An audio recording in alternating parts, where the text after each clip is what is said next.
اس وقت ہمارا قرآن پاک کا سیشن ہوتا تھا. انہوں نے خود، یعنی ہم مسجد بھی جاتے تھے، قاری صاحب بھی گھر پہ رکھے ہوئے تھے، خود بھی پھر بھی پڑھاتے تھے. تو صبح کے وقت وہ روزانہ سنتے تھے کیا پڑھا ہم نے، اور جہاں کوئی اٹکے اور کہیں کوئی زبر دیر میں غلطی کی ہے کچھ، تو کہتے ابھی پکا نہیں ہے، اب فلاں کو رکھتے ہیں اور وہ پڑھائے گا اور یہ کرے گا. تو 6.5 سال کی عمر میں اس طرح قرآن پاک پورا ہو گیا. اور اس وقت تک ہمیں اسکول نہیں جانے دیا گیا، کہا کہ نہیں، پہلے بنیاد گھر پہ ہو. اس کے بعد یہ تھا کہ جب ہم 6.5 سال کے ہوئے تو اسکول میں تو کوئی بھی پھر نہیں لے رہا. تب جگہ سے دھتکارے گئے کہ اتنے بڑے بچے کو آپ کہاں بٹھا کے رکھے ہوئے تھے اور کیوں نہیں. انہوں نے کہا کہ سب کچھ آتا ہے آپ سن لیں، کیونکہ میری والدہ ہمیں سب چھوٹی چیزیں لکھنا پڑھنا خود سکھایا.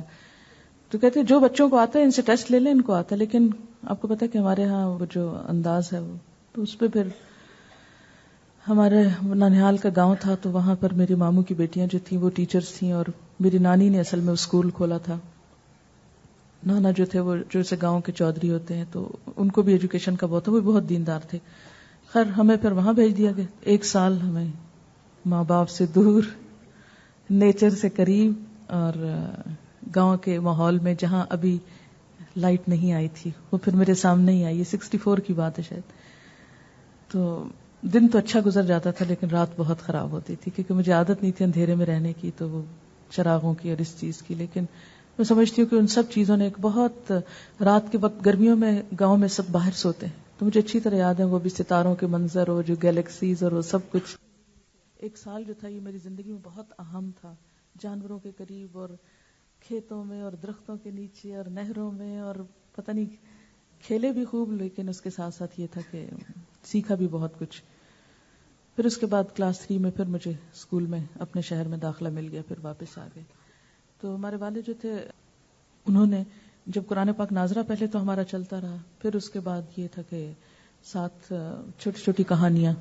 اچھا، اس کے ساتھ یہ کہ انگریزی بھی انہوں نے خود لکھنا سکھائی، لکھنا بھی پڑھنا بھی، چھوٹی چھوٹی کتابیں بیس انہوں نے اس کی بھی خود ہی بنائی. پھر یہ تھا کہ کہتے تھے فارسی سیکھو. ہم کہتے فارسی کس لیے سیکھیں، ہمیں تو کوئی انٹرسٹ نہیں، لیکن یہ کہتے کہ اس میں کہانیاں بہت اچھی ہیں. خیر سعدی اور گلستان سعدی اور بوستان اور یہ جو چھوٹی چھوٹی کہانیاں اور یہ چیزیں بہت انٹرسٹنگ ہوتی تھیں، اور اس شوق میں کافی چیزیں پڑھی.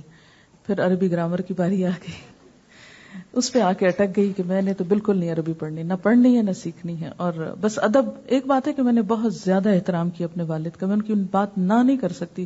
یہ نہیں کبھی ہوتا تھا کہ وہ کچھ کہیں اور میں کہوں یہ میں نہیں کرتی، چاہے مجھے کتنی بھی مصیبت ہوتی تھی لیکن میں کرتی تھی. لیکن دل میں بعض اوقات میں بہت باغی ہو جاتی اور کہتی کہ جس دن یہ مجھے چھوڑیں گے میں یہ سب بھلا دوں گی. اور بالکل یاد ہے، خصوصاً ابواب. اسی لیے ابواب میں نے بہت توجہ سے آپ کو پڑھائے کہ آپ کے دل میں بغاوت نہ آئے عربی کی. خیر پھر اس کے ساتھ ہی کہ کلاس 9 میں ہمیں قرآن پاک کا ترجمہ شروع کرایا انہوں نے. اور وہ جب ترجمہ کرتے تھے بے ساتھ اسم نام اللہ اللہ، میں کہتی یہ آپ الٹا پڑھتے ہیں، آپ اس کو سیدھا پڑھیں، اللہ کے نام کے ساتھ کہیں، یہ نہ کہیں ساتھ نام اللہ کے. پہلا پارہ تو میرا اسی یعنی جھگڑے سے مراد یہ کہ یہی آرگیو کرتے گزرا کہ یہ آپ اردو کو کیوں الٹا کر دیتے ہیں، کیونکہ اتنی سینس نہیں، شعور نہیں تھی کہ یہ لفظی ترجمہ ہو رہا ہے اور یہ کیا ہوتا ہے. کچھ نہیں، بس پڑھا رہے ہیں پڑھ رہے ہیں. لیکن یہ کہ جو قرآن پاک آگے بڑھتا گیا، پڑھتے گئے، تو میں سمجھتی ہوں کہ وہ اس ٹینڈر ایج میں جو قرآن دل کو لگا ہے نا، بس وہ لگ گیا. کیونکہ وہ بے شک کھیل کھلنڈری عمر ہوتی ہے، انسان کی توجہ اور چیزوں کی طرف بہت ہوتی ہے، لیکن اسی ایج میں اگر کچھ دین کی بات پتہ چل جائے تو وہ دل میں جلدی بیٹھتی ہے. یعنی بڑوں کی نسبت بچوں کے دل میں جلدی باتیں بیٹھتی ہیں. اس پر یہ تھا کہ وہ ساتھ ہی میرے والد کا ہر روز یہ ڈوز ہوتا تھا، دیکھو یہ بھول نہ جائے تمہیں. اور میں اکیلی نہیں تھی، میری دوسری بہن بھی میرے ساتھ تھی. ہم 2 بہنوں کو ایک دفعہ پڑھائے، پھر 2 بہنوں کو ایک، یعنی سب کے سبق چلتے تھے ساتھ ساتھ. اور یہ سب کچھ اسکول جانے سے پہلے ہوتا تھا. پھر اسکول پہ شام کو ہوم ورک اور روٹین کی زندگی. تو وہ کہتے تھے بھول جائے گا، اس کو کسی ایک کو ضرور پڑھانا ہے، ایک کو بس پڑھاؤ، لیکن ساری زندگی پڑھانا ہے ایک کو. اور میں جب کالج میں گئی تو میں نے سوچا کہ اب یہ تو واقعی، کیونکہ یہ ایک آیت انہوں نے مجھے سنائی تھی اس وقت جو مجھے کبھی نہیں بھولی. ایک دن دوپہر کا وقت تھا، ایسے ہم بیٹھے ہوئے تھے باتیں کر رہے تھے، تو کہتے ہیں من کان فی ہذہ اعمی فہو فی الآخرۃ اعمی، جو اس دنیا میں اندھا بن کے رہا وہ آخرت میں بھی اندھا اٹھایا جائے گا. تو یہ بات میرے دل کو لگ گئی. میں نے کہا اندھا کیا مطلب؟ کہتے ہیں کہ جو قرآن کو نہ پڑھے نا اور جو قرآن کو نہ جانے، قرآن سے اندھا بن کے رہے، تو ایسے لگتا ہے جیسے اندر تک کوئی چیز ہل گئی نا، کہ نہیں اس کے بغیر نہیں گزارا. روشنی تو یہی ہے. بس وہ چھوٹی سی بات، بہت لمبی تقریریں تو بالکل نہیں کرتے تھے، بہت مختصر بات کہتے تھے، بہت چھوٹی بات کرتے تھے، گنے چنے لفظ ہوتے تھے ان کے. اور کبھی ہم نے ان کو شاؤٹ کرتے نہیں دیکھا زندگی میں کہ وہ کبھی لاؤڈلی بولے ہوں. نیور. ہماری آوازیں بہت اونچی ہوتی تھی، مگر ان کی آواز جو تھی وہ ہمیشہ بہت سافٹ بولتے تھے. اور ایک بات کو بار بار بھی نہیں کہتے تھے، بس ایک دفعہ کہا چھوڑ دیا، اب سوچو بیٹھ کے. تو اس پر یہ تھا کہ آہستہ آہستہ آہستہ آہستہ، یعنی یہ سفر بہت آہستہ تھا، بہت سلو تھا، لیکن تھا. یعنی ہر روز کچھ نہ کرنے سے ایک قدم آگے، تھوڑا سا آگے، تھوڑا سا آگے، ہر روز ایک. کیونکہ قرآن تو آپ سب پڑھ رہے ہیں اور آپ دیکھ رہے ہیں کہ ہر روز ایک نئی بات تو ایسی ضرور ہوتی ہے جو پہلے نہیں پتا ہوتی، یا پتا بھی ہو تو بھول چکے ہوتے ہیں، پھر یاد آ جاتی.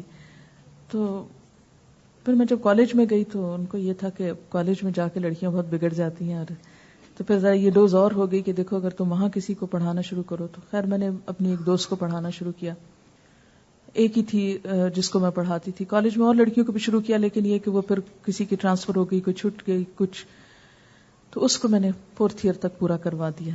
تو الحمدللہ یہ کہ ساتھ ساتھ پڑھ بھی رہی تھی اور ساتھ ساتھ تھوڑا تھوڑا آگے سکھا رہی تھی. اس کی وجہ سے پھر مجھے کانفیڈنس ہو گیا کہ میں کر سکتی ہوں. اچھا ایک اور چیز یہ تھی کہ رات کے کھانے کے بعد ہماری ایک چھوٹی سی مجلس ضرور ہوتی تھی اپنے والد کے ساتھ. یہ ایک بہت اہم فیچر تھا ہمارے گھر کا کہ رات کو باتیں ضرور کرنا ہے. کھانا کھانے کے بعد وہ نماز پڑھ کے بیٹھتے، اور دن میں جو باتیں مجھے پیش آتی اسکول میں کالج میں، جو میں دیکھتی ادھر ادھر لوگوں کی سنا کے آتی نئی نئی چیزیں، وہ آ کے ضرور پوچھتی، اچھا اس کا کیا مطلب ہے، یہ کیوں کہتے ہیں لوگ، وہ کیسے ہوتا ہے، یہ کیسے ہوتا ہے. اور وہ بہت اچھی طرح جواب دیتے. اس سے یہ ہوا کہ وہ جو اندر کی وہ جو تھی نا ایک دین پہ شرم، یا دین کے بارے میں خوف، یا دین کی جھجک، یا وہ سب چیزیں آہستہ آہستہ نکلتی گئیں. اور دین پر جو یقین اور ایمان تھا وہ بہت پختہ ہوتا گیا کہ یہی سچائی ہے، یہی حق ہے. کیونکہ میں سمجھتی ہوں کہ جتنا زیادہ اس سچائی پہ یقین زیادہ ہو جاتا ہے نا، پھر آپ کو کسی سے ڈر نہیں لگتا، پھر آپ کسی سے خوف نہیں کھاتے، کسی کے کہنے پہ کوئی کام چھوڑتے نہیں، اور کسی کی خوشامد سے کہیں پھسلتے نہیں. پھر آپ نے جو کرنا ہے وہ کرتے چلے جاتے ہیں. اور میں سمجھتی ہوں کہ کل بھی جیسے وہ بات ہو رہی تھی نا کہ اچھی لیڈرشپ کی کوالٹی کیا ہے، کہ انسان اندر سے سیکیور ہو، اور یہ سیکیورٹی جو ہے یہ ایمان دیتا ہے. اور یہ ایمان اور ایمان پر فخر اور ایمان پر اطمینان اور یقین کی کیفیت جو ہے جس میں شک نہ ہو، یہ بہت ضروری ہوتا ہے. تو جب ہم ڈاؤٹ فل ہوتے تھے، جب کسی چیز کے بارے میں ہم لڑکھڑانے لگتے، جب کسی چیز کے بارے میں شک میں پڑتے، تو وہ ضرور وہ حصہ نکال دیتے اس میں سے، ٹرمنگ ہوتی رہی نا. اس کے بعد یہ تھا کہ BA کا رزلٹ آیا اور بہت خوش ہوئے، کیونکہ میں پڑھ نہیں زیادہ سکی تھی کچھ وجوہات کی وجہ سے، لیکن رزلٹ اچھا تھا. تو مجھے اچھی طرح یاد ہے میرا کمرہ اوپر ہوتا تھا، ننگے پاؤں میرے کمرے میں آئے، رزلٹ ان کے پاس آیا تو ایسے ہی سیڑھیاں چڑھ کے تو میرے پاس آئے، آ کے بیٹھ گئے. اچھا بتاؤ تم نے اب کیا کرنا ہے؟ میں نے کہا میں نے پڑھنا ہے. کیا پڑھنا ہے؟ میں نے کہا میں نے ماسٹرز کرنا ہے. تو کہتے اچھا کس چیز میں کرو گی؟ میں نے کہا مجھے لینگویج کا شوق ہے، کیونکہ یہ ہے کہ مجھے یہ بہت شوق آتا ہے کہ حضور صلی اللہ علیہ وسلم اور صحابہ کرام جس زبان میں بات کرتے تھے، مجھے شوق ہے میں بھی اس زبان میں بات کروں. ایسے ہی اس وقت انسان اتنا میچور تو نہیں ہوتا، تو بس شوق زیادہ ہوتے ہیں، جذباتی باتیں زیادہ ہوتی ہیں. تو کہتے ہیں اچھا ٹھیک ہے، کہاں پر تم سمجھتی ہو؟ بتا. میرے ایک کزن ہے، وہ آلریڈی PhD ہیں اور پڑھائی لکھائی سے کافی ان کا واسطہ رہے، تو میں نے کہا کہ آپ ان سے مشورہ کر لیں کہ زیادہ بہتر کا. خیر انہوں نے سجیسٹ کیا کہ لاہور میں پنجاب یونیورسٹی سے زیادہ بہتر رہے گا. پھر ہمارا ایڈمیشن ہو گیا. ایک نظم سنا دیتے ہیں. آتا ہے یاد مجھ کو گزرا ہوا زمانہ، وہ باغ کی بہاریں، وہ سب کا چہچہانا. آتا ہے یاد مجھ کو گزرا ہوا زمانہ، وہ باغ کی بہاریں، وہ سب کا چہچہانا. آزادیاں کہاں وہ اب اپنے گھونسلے کی، آزادیاں کہاں وہ اب اپنے گھونسلے کی. اپنی خوشی سے آنا، اپنی خوشی سے جانا. آتا ہے یاد مجھ کو گزرا ہوا زمانہ. لگتی ہے چوٹ دل پر، آتا ہے یاد جس دم، لگتی ہے چوٹ دل پر، شبنم کے آنسوؤں پر کلیوں کا مسکرانا.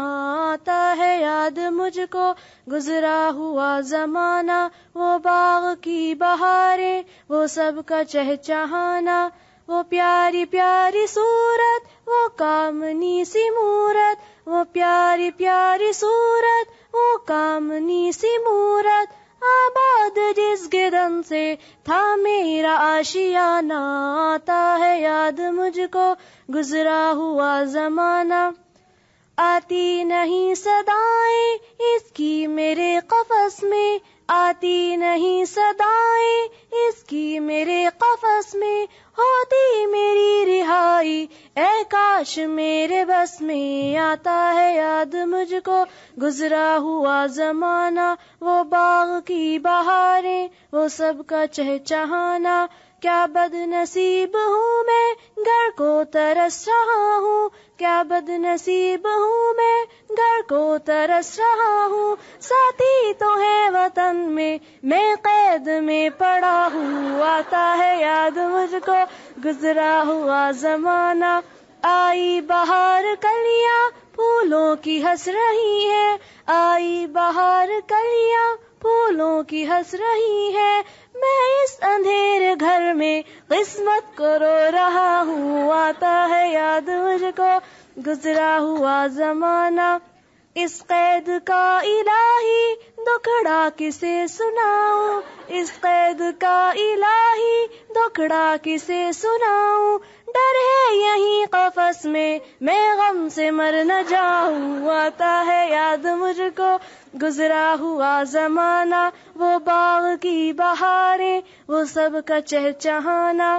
جب سے چمن چھٹا ہے یہ حال ہو گیا ہے، جب سے چمن چھٹا ہے یہ حال ہو گیا ہے. دل غم کو کھا رہا ہے، غم دل کو کھا رہا ہے. آتا ہے یاد مجھ کو گزرا ہوا زمانہ. گانا اسے سمجھ کر خوش ہونا سننے والے، گانا اسے سمجھ کر خوش ہونا سننے والے. دکھے ہوئے دلوں کی فریاد یہ صدا ہے. آتا ہے یاد مجھ کو گزرا ہوا زمانہ.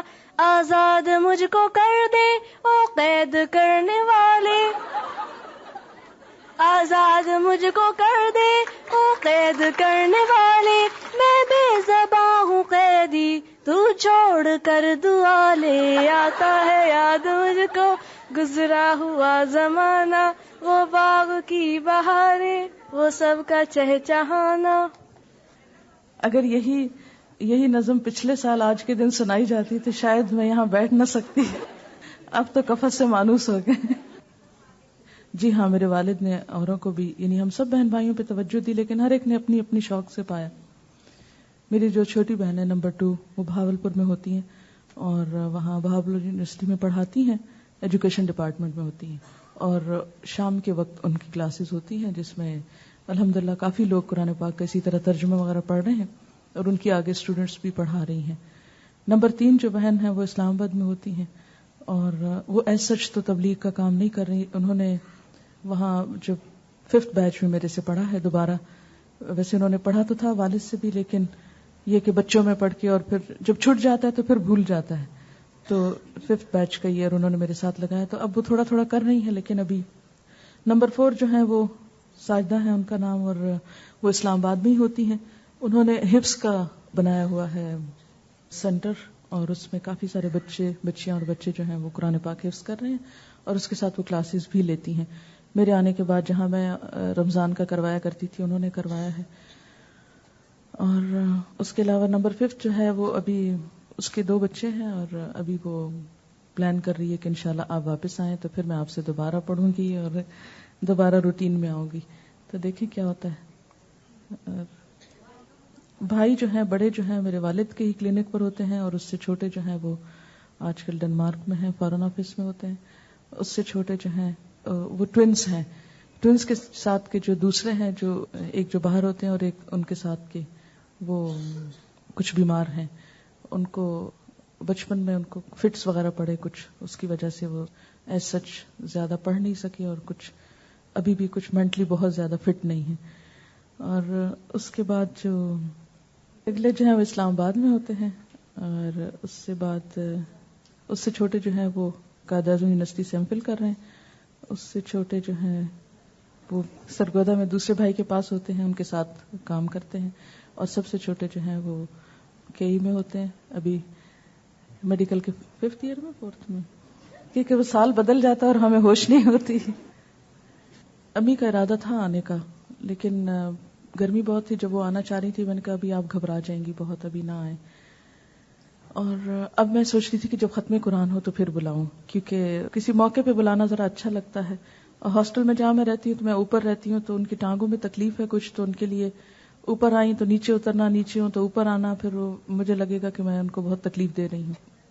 وہاں اسلام آباد میں تو اکثر میرے پاس آ کے رہتی تھیں، اور لیکن یہ کہ یہاں تھوڑا سا موسم وغیرہ کا اور کچھ چیزوں کا فرق تھا، تو میں نے کہا ان کو بلا کے شاید ہم ان کی پراپر کیئر نہ کر سکیں، تو اس لیے کہ انشاءاللہ میرا ارادہ ہے کہ ختم قرآن پہ ان کو انوائٹ کریں. ایسا ہے کہ میں ابھی کلاس 9th 10th میں تھی، تو ہمارے خاندان میں سید خاندان کے لوگ ہیں تو لڑکیوں کو پڑھاتے نہیں ہیں. میں پہلی لڑکی ہوں جو کلاس 5 کے بعد آگے پڑھی اور پھر آگے تک گئی. یعنی ہمارے ہاں جو ہمارے خاندان میں پیچھے روایات ہیں، ان روایات میں یہ ہے کہ وہ لڑکیوں کا اتنا زیادہ وہ کیئر کرتے ہیں کہ مرد نائی سے سر کے بال بھی نہیں پہلے اترواتے. کہتے ہیں کہ ہماری بچیوں کو کیوں مردوں کے ہاتھ لگے، عورتیں آتی تھیں بال اتارنے.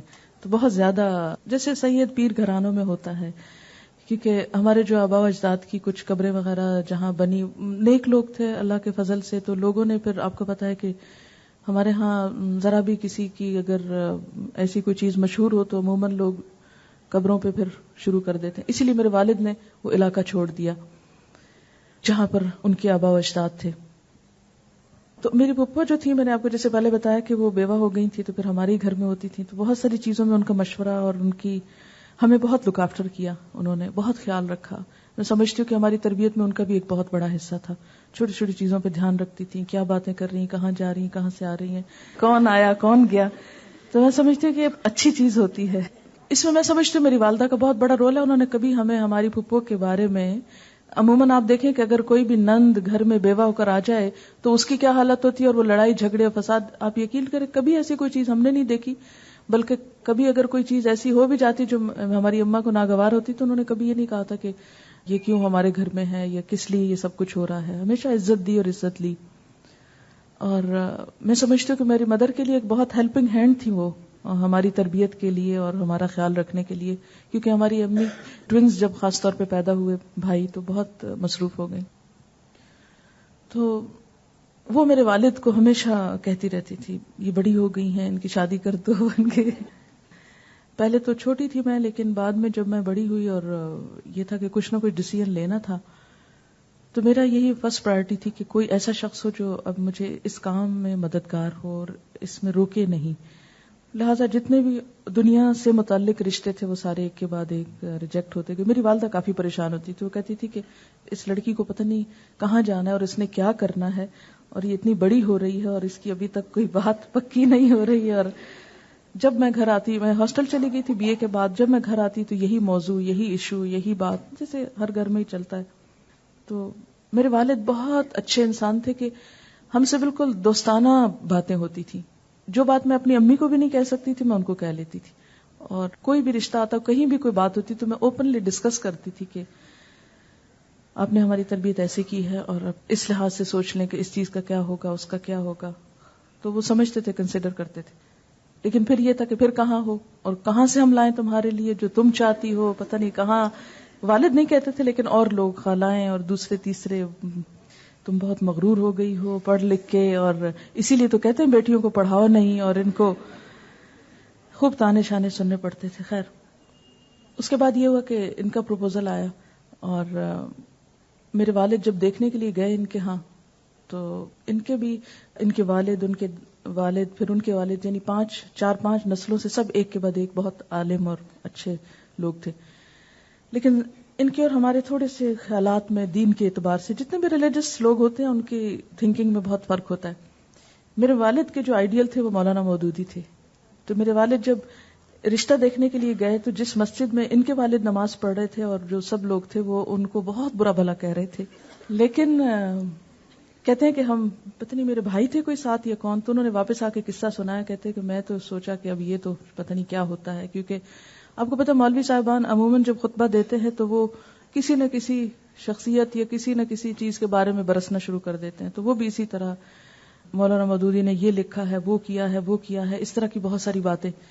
تو لیکن میرے والد الحمدللہ کبھی بھی صرف کسی ایک شخص کی بات سے جج کر کے تو سارے اس ایشو کو، ہم عموماً چھوٹی چھوٹی چیزوں کو جنرلائز کر لیتے ہیں.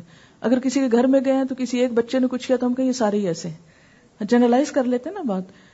تو انہوں نے سوچا کہ اچھا اگر یہ اس طرح ہے تو یہاں سے تو ابھی فوراً ہی نکل چلو، لیکن نہیں، انہوں نے کچھ نہیں. خیر میرے سسر سے ان کی ملاقات ہوئی، بات چیت ہوئی، ان کے لائبریری دیکھی، ان کی ساری بیک گراؤنڈ ہسٹری وغیرہ دیکھی تو بہت مطمئن ہوئے. کہنے لگے کہ جو میں چاہتا تھا کہ وہ ہے. تو الحمدللہ ہماری شادی ہو گئی، اور دنیاوی اعتبار سے وہ سب کچھ نہیں تھا جو عموماً لڑکیاں دیکھتی ہیں یا والدین دیکھتے ہیں، لیکن دینی اعتبار سے الحمدللہ بہت ہی اچھا. بلکہ میں کبھی بیٹھتی ہوں تو میں سوچتی ہوں کہ میری تھنکنگ ڈیولپ کرنے میں، مجھے سپورٹ کرنے میں، مجھے ایک لائن پہ لگانے میں میرے شوہر کا بہت بڑا ہاتھ ہے. یقین مانے کبھی میں تنہائی میں بیٹھ کے شکر کے آنسوں سے روتی ہوں. میں کہتی یا اللہ، اگر میری شادی یہاں نہ ہوتی اور کہیں اور ہوتی، پتہ نہیں میں کہاں بھٹکتی. کیونکہ میرے شوہر نے مجھے بہت اپنی سوچ کو درست کرنے میں بہت مدد دی، بہت میرا ساتھ دیا. میں دین کے بارے میں بہت اگریسو قسم کی تھی، بہت جذباتی باتیں کرتی تھی اور تھوڑی انقلابی سوچوں والی تھی. انہوں نے مجھے کول ڈاؤن کر دیا کہ نہیں، یہ طریقہ نہیں، یہ جس طرح دینی رہنما ہمارے کر رہے ہیں اس طریقے پہ نہیں کام کرنا، ایسے نہیں کرنا. یعنی جہاں جہاں میں سمجھتی ہوں کہ میری بہت خامیاں تھیں، انہوں نے ان سب چیزوں کو کافی سیدھے رستے پہ لگایا. اور شروع میں تو بعض اوقات میں جھگڑ پڑتی تھی کہ آپ کیوں ایسے سوچتے ہیں اور یہ فلاں ایسے ہے اور اس طرح ہم نہیں یہ کر سکتے. لیکن یہ تھا کہ آگے سے بہت کچھ کہتے نہیں تھے، خاموشی سن لیتے تھے. ہماری اکثر جو بھی ہمارے کلیشز ہوئے ہیں وہ ریلیجس معاملوں میں ہوئے، دنیا کے معاملوں میں، کیونکہ نہ دنیا کی مجھے پرواہ ہے نہ ان کو پرواہ ہے. الحمدللہ اس معاملے میں ہم دونوں کی سوچ بہت ایک جیسی ہے. کل کی بالکل فکر نہیں ہوتی، ہم دونوں کو ہی نہیں ہوتی. کل کیا ہوگا، کہاں رہیں گے، کیا کھائیں گے، کیسے کریں گے، نیور. تو اس لحاظ سے تو بہت ہماری ہم آہنگی تھی. لیکن آپ دیکھیں کہ کہیں بھی دو ڈفرینٹ بیک گراؤنڈ کے ریلیجس لوگ اگر اکٹھے بیٹھے تو ان کے درمیان ضرور وہ ہوگی. تو اللہ کا شکر ہے کہ جہاں میری بات درست ہوتی تھی وہ مان لیتے تھے. یعنی درست سے مراد ہے کہ جسے ہم دونوں مل کے سمجھوتا کر لیتے. جہاں ان کی میں سمجھتی تھی. اور ایک بات یہ ہے کہ ہم دونوں جب خصوصاً پی ایچ ڈی کرنے کے لیے گئے تو اس چیز سے بہت ہو کہ کسی بھی چیز کی اگر دلیل مل جائے نا تو ہم اپنی پچھلی سب کچھ چھوڑ دیں گے. میں بھی چھوڑ دوں گی، وہ بھی چھوڑ دیں گے. جو بھی چیز دلیل کے ساتھ مل گئی، اس چیز نے ہمیں بہت مدد دی. پھر اس سے زیادہ ہمیں فائدہ دیا ہمارے ایک استاد تھے سیرین، جو آپ نے دیکھے تھے، شیخ سعید صاحب. آپ کے کورس کے شروع میں جب شیرٹن میں کلاسز ہو رہی تھی تو وہ آئے تھے. ان کی ویڈیوز بھی ہیں میرے پاس. آج میں چاہ رہی تھی کہ میں لے آؤں اور میں کچھ حصے آپ کو دکھاؤں جب ہم ان سے پڑھتے تھے، لیکن اتفاق سے یہ تھا کہ وی سی آر وغیرہ کا کوئی پراپر ارینجمنٹ نہیں تھا، اس لیے رہ گیا. لیکن کسی وقت انشاءاللہ آپ کو پھر دکھائیں گے. تو یہ میں سمجھتی ہوں کہ میری بہت زیادہ خوش قسمتی ہے کہ مجھے استاد اچھے ملے. اور چونکہ میرے شوہر ساتھ تھے اس لیے میں سمجھتی ہوں کہ یہ ایک اور خوش قسمتی کی بات تھی کہ مجھے کسی بھی آدمی سے یا عورت سے جا کے پڑھنے میں مشکل نہیں پیش آتی تھی. کیونکہ اگر کسی بھی آدمی کے پاس جانا ہوتا تو ہم دونوں اکٹھے چلے جاتے، اور جتنی بھی دیر بیٹھنا ہے، دن کو بیٹھنا ہے، رات کو بیٹھنا ہے. مجھے اچھی طرح یاد ہے شیخ سعید صاحب کے پاس ہم رات کے 2-2, 3-3 بجے تک بھی ہماری یعنی سیشن چلتے تھے گفتگو کے پی ایچ ڈی کے دوران. کیونکہ ہوتا یہ تھا کہ یہ مانچسٹر میں تھے، ہم گلاسکو میں تھے. تو جو پی ایچ ڈی کر رہے تھے تو بیچ میں جہاں کہیں اٹکتے، جہاں کہیں کوئی مشکل ہوتی، جہاں کہیں یہ سمجھ میں نہیں آتی کہ صحیح بات کیا ہے، تو ہم ویکینڈ پہ بھی چلے جاتے تھے بعض اوقات. لیکن یہ کہ کوئی بھی چھٹیاں ہوتی تو ہمارے کوئی رشتے دار تو وہاں ایسا نہیں تھے، تو ہم فوراً 3 گھنٹے کی ڈرائیو تھی، وہاں سے چلے جاتے. اور شیخ صاحب اتنے اچھے انسان ہیں، اتنے اچھے انسان کی زندگی میں نے اتنے اچھے انسان کم ہی دیکھے ہیں. اپنے خیالات کے اعتبار سے، اپنے اخلاق کے اعتبار سے، اپنے عمل کے اعتبار سے، کہ اگر ہم بیٹھے ہیں اور ہم پوچھنا چاہ رہے ہیں اور وہ تھک بھی گئے ہیں تو انہوں نے کبھی اکتاہٹ کا اظہار نہیں کیا، اور ہمارے شوق کو دیکھتے ہوئے بتاتے چلے جاتے، پڑھاتے چلے جاتے. ان کی بہت بڑی لائبریری ہے وہاں مانچسٹر میں، اور ہمیں کتابوں کی اکثر ضرورت ہوتی تھی. گلاسکو یونیورسٹی میں بھی الحمدللہ اسلام کے بارے میں عربی، انگریزی، اردو میں بہت کتابیں ہیں. لیکن جو کمی بیشی رہ جاتی پھر وہ وہاں جا کر ان کی لائبریری میں ہم پوری کرتے. اور میں جب ماسٹرز کر رہی تھی تو ہمارے ایک استاد تھے ڈاکٹر ظہور احمد اظہر, بہت ہی اچھے انسان تھے بہت, اور کبھی اللہ کرے کراچی آئے تو میں ان کو ضرور کلاس میں, اسلام آباد میں تو ایک آدھ دفعہ آئے تو میں نے اپنی اسٹوڈنٹ سے ملوایا تھا. جی آرٹیکلز بھی لکھتے ہیں, ٹیلی ویژن پہ بھی آتے ہیں, بہت زبان کے ماہر ہیں. اور بیسیکلی یہ جو میرا لہجہ ہے عربی اسٹائل میں, یہ ان کی بہت توجہ تھی اس پر. جب کوئی بھی شخص عربی بولتا اور اردو اسٹائل میں یا انگریزی اسٹائل میں تو ڈسکریج کرتے ہو, کہتے ہیں کہ ہر زبان کو اس کے اپنے انداز میں بولو. اور کلاس میں پروننسیشن کے ٹھیک کرانے میں وہ کبھی معاف نہیں کرتے تھے, غلط بولتے تھے تو فوری اصلاح ہوتی تھی. اور یہ جو 10 دفعہ سبق یاد کرنے والا قصہ ہے یہ بھی انہی سے ہی چلا ہے کہ انہوں نے ہمیں عربی اس طرح ہی سکھائی تھی کہ کسی بھی دوسری لینگویج کو جب تک آپ بہت دفعہ آپ بولیں گے نہیں, پڑھیں گے نہیں, آپ نہیں سیکھ سکتے. وہ بہت انکریج کرتے تھے کہ تم میں ٹیلنٹ ہے, تم پی ایچ ڈی کرو, تم آگے پڑھو. اور مجھے خود بھی شوق تھا. تو الحمدللہ جب ہم پی ایچ ڈی کے لیے گئے, یہ تھا کہ میں نے وہاں پر اپنا ماسٹرز میں ٹاپ کیا تھا, لیکن میں سمجھ رہی تھی شاید میں کلاس میں ہی ٹاپ کیا. 1-2 سال کے بعد پتہ چلا میں نے فیکلٹی میں ٹاپ کیا تھا اور میرے لیے میرٹ اسکالرشپ ہے. تو اس پر انہوں نے کہا کہ کہیں بھی ایڈمیشن لو. میں نے ازہر یونیورسٹی اور عرب یونیورسٹیز میں اپلائی کیا. آپ یقین کریں کہ کہیں سے جواب تک نہیں آیا, اتنی بے حسی, اتنی بے حسی. اس کے بعد ڈاکٹر محمود احمد غازی جو آج کل ریلیجس افیئرس کے منسٹر ہیں, تو یہ ہماری یونیورسٹی میں ہی ہوتے تھے, تو ان کے پاس ہم گئے. انہوں نے بہت انکریج کیا, اس طرح لے کر ہم کو بیٹھے جیسے کسی بچے کا ہاتھ پکڑ کے ایک ایک سٹیپ سکھاتے ہیں کہ آپ کو یوں کرنا ہوگا, پھر یوں کرنا ہوگا, یوں کرنا. انہوں نے ہمیں کہا کہ عرب دنیا میں جانے کی بجائے آپ لوگ یورپ کی طرف جائیں, کیونکہ وہاں جو پڑھنے کا انداز ہے, طریقہ کار ہے, میتھڈولوجی ہے, جس طرح نئی دنیا کام کر رہی ہے, وہ سب وہاں جا کے سیکھو. عرب دنیا میں تو کسی وقت بھی چلے جاؤ گے, جب ڈگری ہوگی تو کہیں بھی جا سکتے ہو, پھر نہیں مشکل ہوگی, لیکن یہ کہ ڈگری وہاں سے کرو. خیر ہمیں بڑی حیرت ہوئی کہ ہم اسلام میں ڈگری کریں گے اور وہاں سے کیسے جا کے کریں گے. انہوں نے پھر سب ہمیں بیک گراؤنڈ بتائی کہ وہاں تو 400-500 سال سے یونیورسٹیز میں اسلام کے بارے میں شعبے قائم ہیں, مسلسل پڑھا جا رہا ہے, کام ہو رہا ہے. تو دیکھو کہ وہ کیا کہتے ہیں, کیونکہ ہمارا نیا ذہن وہاں سے انفلوئنسڈ ہے. تو اگر اپنے نئے ذہن سے مراد یہ کہ ینگر جنریشن کو اگر اسلام کی طرف لانا ہے تو جب تک ان کا طریقہ نہیں سیکھو گے اس کو تم اپروچ نہیں کر سکو گے. اور یہ بات واقعی سمجھ میں آئی کہ یہ ضروری ہے. خیر ہم نے وہاں پر اپلائی کیا. آپ یقین کریں ہم برٹش کونسل گئے اسلام آباد میں, وہاں جا کے سب یونیورسٹیز کی معلومات لی, کہاں کہاں کیا شعبہ ہے. پھر پلٹ کر آئے ان ٹیچرز کے پاس جو وہاں جا چکے تھے, پھر انہوں نے کہا یہ یونیورسٹیز اچھی ہیں, ان سب میں ہم نے اپلائی کیا. پہلا جواب جو تھا وہ گلاسکو یونیورسٹی کا آیا. تو ہم نے پھر ڈیسیژن لینا تھا فوری, کیونکہ اس کے بعد یہ تھا کہ بچے بڑے ہو جائیں گے اور مشکل ہوگی, تو اسی سال. خیر 85 میں پھر ہم لوگ گئے, اور شروع میں جا کے تو بہت مشکل لگا. اس کی وجہ یہ تھی کہ ہمارا یہاں پر نظام تعلیم بالکل کسی اور طرح ہے, وہاں کچھ اور ہے. یہاں سپون فیڈنگ ہوتی ہے, وہاں کام خود کرنا پڑتا ہے.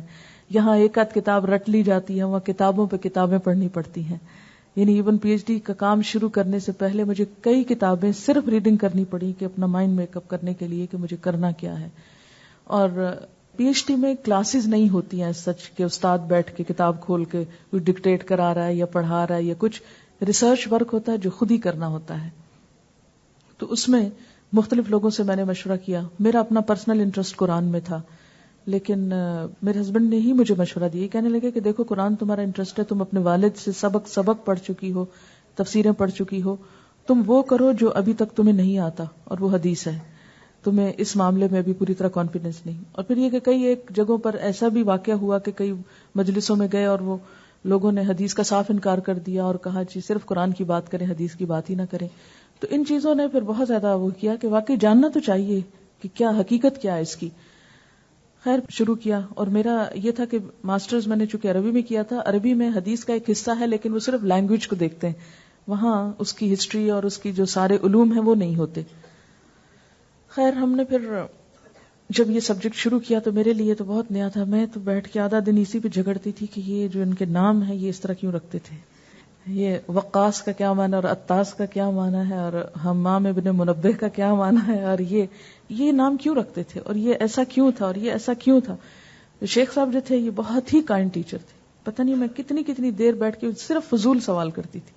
فضول سوالوں سے مراد یہ کہ جن کا کوئی حقیقت سے تعلق نہیں تھا, لیکن وہ کیا تھا کہ میں مانوس ہونا چاہتی تھی سارے کلچر سے. عرب کلچر سے میں واقف تھی کیونکہ ہسٹری عربوں کی اور وہ شاعری اور وہ سب کچھ ادب اور لٹریچر یہ سب پڑھ چکی تھی میں, لیکن اس اینگل سے اتنا نہیں جانتی تھی اسلامک ہسٹری کو جو علم کی ہسٹری ہے.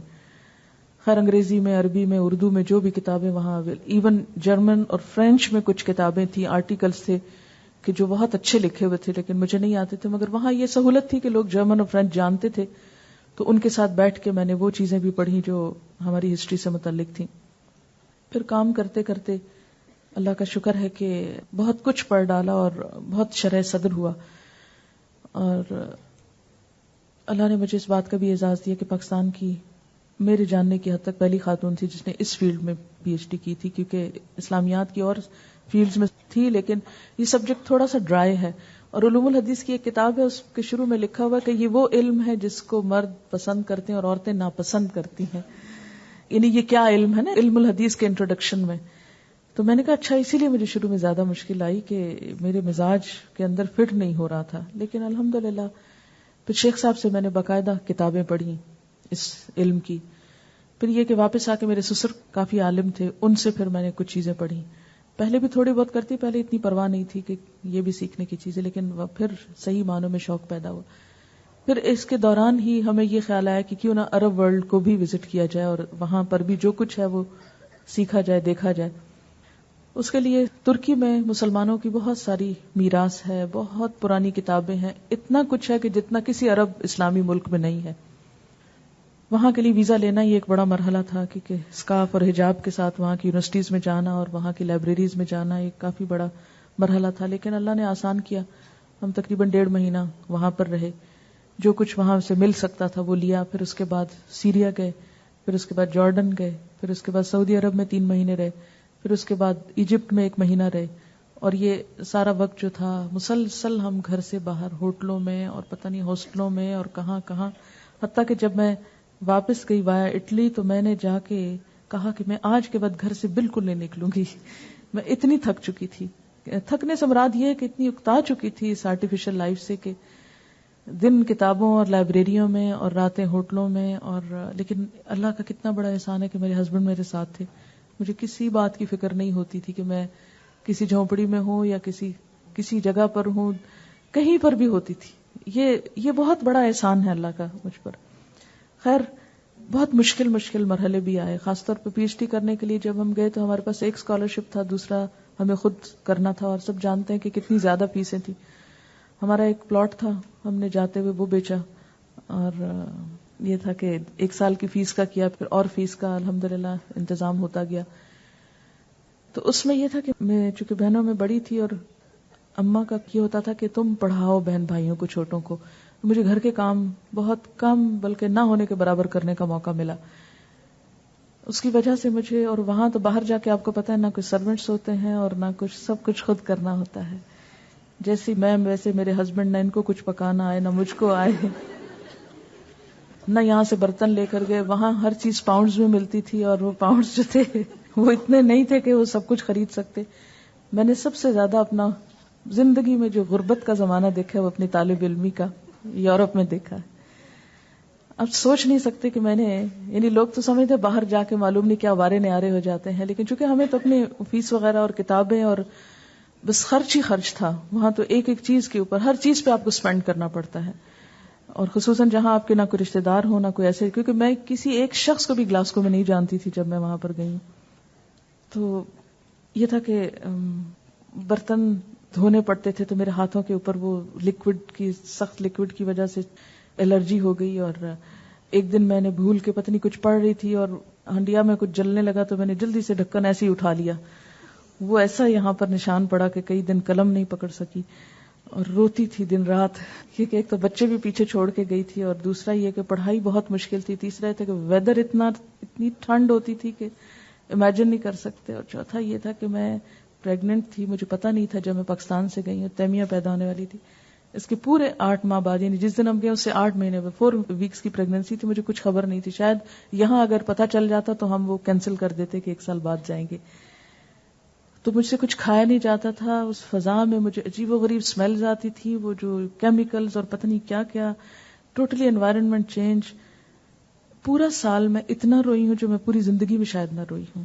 بہت روئی ہوں. بچوں کے لیے روتی تھی, اپنے والد کے لیے روتی تھی, کیونکہ پہلے یہ ہوتا تھا ذرا سے مجھے کوئی چھینک بھی آتی تھی تو میں ان کو بتاتی تھی کہ مجھ سے یہ ہو گیا. مجھے یاد ہے اچھی طرح میری فرسٹ پریگنینسی تھی تو میں اپنے والدین کے پاس تھی, تو اب یقین کریں میرے والد صبح کے وقت انہیں پتا تھا کہ کچھ کھا نہیں رہی تو اپنے ہاتھ سے فروٹ اٹھا کے اور میرے پاس آ کے بیٹھتے اور مجھے خود کھلاتے, اور اتنی زیادہ لاڈ کیے ہوئے تھے. اور وہاں جا کے میں کس حال میں پڑ گئی کہ, اور پھر یہ کہ سب دوست یہاں چھٹ گئے, سب جاننے والے رشتے دار, وہاں سے فون کالز بھی اتنی مہنگی کہ وہ ہم افورڈ نہیں کر سکتے تھے. یعنی زندگی کا سخت ترین سال جسے آپ کہہ سکتے ہیں, جو بہت ہی آزمائشوں کا تھا, وہ پہلا سال تھا جب میں نے جا کے پی ایچ ڈی کی. یعنی بعض اوقات میں اتنی بھوکی رہتی تھی, مجھے کوئی چیز اچھی نہیں لگتی تھی, یا جو اچھی لگتی تھی وہ خرید نہیں سکتی تھی, اور پھر پڑھنا بھی ہوتا تھا. اور برف باری بہت ہو گئی, جاتے ہی 2 مہینے کے بعد چلنا نہیں آتا تھا برف پر, دھڑام گری 2-3 بار. لیکن یہ کہ یہ اللہ کا شکر ہے, ایک دن یہ خیال نہیں آیا کہ واپس جائیں, نیور. ایک دن یہ نہیں سوچا, کام کرنا ہے, بس کام کرنا ہے, اب اس دریا کو پار کرنا ہے کسی بھی طرح. تو الحمدللہ یہ کہ پھر اس کے بعد مشکل وقت تھا جب میں نے بہت سفر کیے, بائی روڈ سفر کیے, بائی ایئر کیے, اور کبھی کہیں دن کہیں رات کہیں, اور کتابیں اٹھائی ہوئی, سامان اٹھائے ہوئے. اور پھر جب ہماری فیسیں پوری ہو گئی تو پھر ہمارے پاس کافی وافر پیسے ہو گئے. اب جتنے بھی پیسے تھے ہمارے پاس, ہم نے صرف کتابیں خریدی, صرف کتابیں خریدی. ایک جیولری کی دکان پہ میں نے نہیں جھانکا, نہ مکہ میں نہ مدینہ میں. آپ کو پتا مدینہ میں کتنی ٹمپٹیشن ہوتی ہے جب آپ نماز پڑھ کے نکلتے ہیں, اس طرح ہر طرف سونا لٹکا ہوا سبزیوں کی طرح نظر آتا ہے, تو انسان کا دل چاہتا ہے. لیکن آپ یقین کریں کہ میں نے ایک دکان کے اندر جھانک کے نہیں دیکھا اس 3 مہینے میں, ایک تار بھی نہیں خریدی, ایک کپڑے کی دکان کی طرف نہیں منہ کیا. صرف 2-3 جوڑے تھے جو ساتھ رکھے تو وہی پہنتی وہی دھو لیتی, وہی پہنتی وہی دھو لیتی تھی. اور کوئی ایکسٹرا چیز کچھ نہیں, صرف کتابیں خریدتے اور پیک کر کے پاکستان بھیج دیتے. کتابیں خریدتے, کچھ انگلینڈ بھیج دیتے, کچھ پاکستان بھیج دیتے. پھر اس کے بعد الحمدللہ یہ کہ آہستہ آہستہ پھر ختم ہو گئی, اللہ کا شکر ہے بہت اچھی طرح. اور اس دوران کبھی بھی یہ نہیں کیا کہ آج یہ فائدہ اٹھانا ہے تو یہاں دین قربان کر دو, اور یہاں حجاب اتار دو, اور یہاں اس سے کچھ تعریف چاہنے کے لیے اس کی مرضی کا کام کر دو. میں نے شاید پہلے بھی بتایا کہ جب میں پہلے دن گئی تھی تو ہمارے سپروائزر نے ہینڈ شیک کیا تھا, ہاتھ ملایا تھا, تو میں نے سوری کر لیا. تو مجھے بالکل کچھ اندازہ نہیں تھا اس کلچر کا کہ کیا ہوگا, لیکن دین پر کبھی کمپرومائز. اسی طرح پارٹیز وغیرہ ہوتی, شراب چلتی, سب کچھ ہوتی, لیکن میں نہیں جاتی تھی کیونکہ ہمارے اس سب کا وہ حصہ نہیں تھا. بچوں کے ساتھ کیا کیا؟ ہاں, بچوں کا یہ تھا کہ مریم اس وقت 3.25 سال کی تھی جب میں گئی ہوں باہر پڑھنے کے لیے, اور اسما جو تھی وہ تقریباً 1.25 سال کی تھی. تو مجھے سب سے زیادہ فکر یہ تھی کہ مجھے کیا کرنا ہے. میں نے سوچا ساتھ لے جاتی ہوں, پھر میں سوچوں کہ وہاں کا ماحول کیسا ہوگا, پڑھوں گی کیسے, مجھے خود بھی کچھ پتا نہیں. میں نے اپنے والد سے ذکر کیا کہ میں کیا کروں گی ان کے ساتھ, ان کو کہاں چھوڑوں, کیسے چھوڑوں. اچھا, مجھے انکریج کرنے میں ان کا بڑا ہاتھ تھا, کہتے تھے کہ پڑھو. خیر جب میں جانے لگی تو میں نے کہا کہ ان کی تربیت کا کیا ہوگا. کہتے تمہاری تربیت کس نے کی تھی, کس کے پاس چھوڑ کے جا رہی, ہمارے پاس چھوڑ کے جا رہی, اگر ہم نے تمہاری تربیت کی تو ان کی بھی ہو جائے گی. تو یہ جملہ مجھے کبھی نہیں بھولتا ان کا کہ تمہاری تربیت کس نے کی تھی. تو خیر الحمدللہ پھر ان کو ان کے پاس چھوڑا, میرے والد اور والدہ کے پاس. اس سے پہلے بھی میری والدہ آتی ہوتی تھی ہمارے پاس, اور یہ بچے بہت مانوس تھے, تو اللہ کا شکر ہے کہ کوئی مشکل نہیں. پھر کچھ عرصے کے بعد مریم کو میں لے کر گئی, 6-7 مہینے اس کو وہاں رکھا, اس کا دل ہی نہیں لگا وہاں, اور پھر اس کو واپس لے آئی. پھر تیمیہ وہاں پیدا ہوئی, اس کو کچھ عرصہ رکھا وہاں 10 مہینے. تو ایک دن میں شیخ صاحب سے پڑھ رہی تھی اور تیمیہ کو اس جگہ بٹھایا ہوا تھا, اور یہ چوں چوں کر رہی تھی, تو میں اس کو ایسے ایسے کر رہی تھی اور ان سے سوال کر رہی تھی. مجھے بہت ڈانٹا انہوں نے, اگر تم نے پڑھنا ہے تو اس کو پاکستان چھوڑ کر آؤ. میں نے کہا اتنے ظالم استاد ہیں یہ, تو کہتے ہیں تمہیں اس سے زیادہ لاڈ ہے, وہ تمہاری بیٹیاں نہیں جن کو چھوڑا ہوا ہے, جہاں ان کو چھوڑا ہوا ہے اس کو بھی چھوڑ, اگر تم پڑھنا چاہتی ہے تو چھوڑ کر آؤ. اتنا میں روئی, اس کو پیار کروں اور روؤں اور پیار کروں اور روؤں, کہ سال رو رو کے تو اللہ تعالیٰ نے یہ دی ہے, اور پھر اب اس کو بھی چھوڑ دو, یہ کیسے ہو سکتا ہے, میں نہیں چھوڑ سکتی. پھر عزیز صاحب نے مجھے سمجھایا, دیکھو اگر تم نے کام ختم کرنا ہے نا اور پیچھے والیوں کو بھی دیکھنا ہے تو اس کو پھر چھوڑنا پڑے گا. خیر پھر میں پاکستان خود لے کر آئی اس کو, پھر امی کے پاس چھوڑا. میری والدہ کی بہت قربانی ہے. کسی کے بچے کو ایک دن رکھنا بھی کتنا مشکل ہوتا ہے. 4 سال انہوں نے میرے بچوں کو رکھا. یہ انہوں نے, اور کبھی انہوں نے احسان نہیں اس پہ جتایا کہ ہم نے تمہارے بچوں کو رکھا یا کچھ. اور ہمارے حالات ایسے نہیں تھے کہ وہاں سے ان کو کچھ بھیجتے اور وہ ان کو لک آفٹر کرتے. خود سے خرچ کرنا ان پہ, خود سے خیال کرنا ہر ایک چیز کا, اسکولوں میں داخل کرا, اور ہر بات کا بہت. کیونکہ ایک بات تھی کہ میرے والد ہمیشہ یہ کہتے تھے کہ آپ لوگوں کو پال کے ہم نے کوئی احسان نہیں کیا, ہم نے اللہ کی طرف سے ایک ذمہ داری پوری کی. ہم اپنے بچوں سے بھی کوئی توقع نہیں رکھتے کہ وہ ہمارے لیے کچھ کریں. یہ بات مجھے بہت اپیل کرتی تھی نا, کہ وہ ہمیں کبھی بھی یہ نہیں کہتے تھے کہ ہمارا تم پر احسان ہے. نیور. ہم ماں باپ اکثر بچوں کو کہتے ہیں نا کہ اتنے احسان تم پہ کرتے ہیں, تمہارے ساتھ یہ کیا وہ کیا, تم بات نہیں مانتے ہو, یہ کچھ. میں سمجھتی ہوں بالکل دوسرے طریقے سے بات کرتے ہیں, کوئی احسان نہیں. اور پھر ہم روتے تھے کہ اتنے احسان ہے اور کہتے ہیں کوئی احسان نہیں. اور پھر ہم سچے دل سے, جسے کہتے ہیں نا قدردانی اور محبت اور اطاعت اور وہ سارے جذبے پیدا ہوتے تھے. کچھ سن لیتے ہیں. إن سألتم عن إلهي فهو رحمن رحيم أنزل الشرع حنيفا رحمة للعالمين رحمة للعالمين. إن سألتم عن كتابي فهو قرآن كريم ظل دستور الحياة وحوى نور المبين وحوى نور المبين. If you ask me who my God is and whose name do I call, if you ask me who my God is, He's the God of us all, Allah the Merciful. If you ask me what my book is that I hold in my hand, if you ask me what my book is, it's the Holy Quran, the Holy Quran. إن سألتم عن نبي فهو إنسان عظيم علم الناس علوما جمع الدنيا ودين جمع الدنيا ودين. إن سألتم عن عدوي فهو شيطان رجيم خائن يدعو لكفر ويعين المعتدين ويعين المعتدين. If you ask me who my prophet is, I will say, haven't you heard? His name is Muhammad, the mercy to the world, the mercy to the world. If you ask me who my enemy is, I will say, don't you know? If you ask me who my enemy is, he's the same old devil, that same old devil. إن سألتم عن إلهي فهو رحمن رحيم أنزل الشرع حنيفا رحمة للعالمين. إن سألتم عن كتابي فهو قرآن كريم ظل دستور الحياة وحوى نور المبين. إن سألتم عن نبي فهو إنسان عظيم علم الناس علوما جمع الدنيا ودين.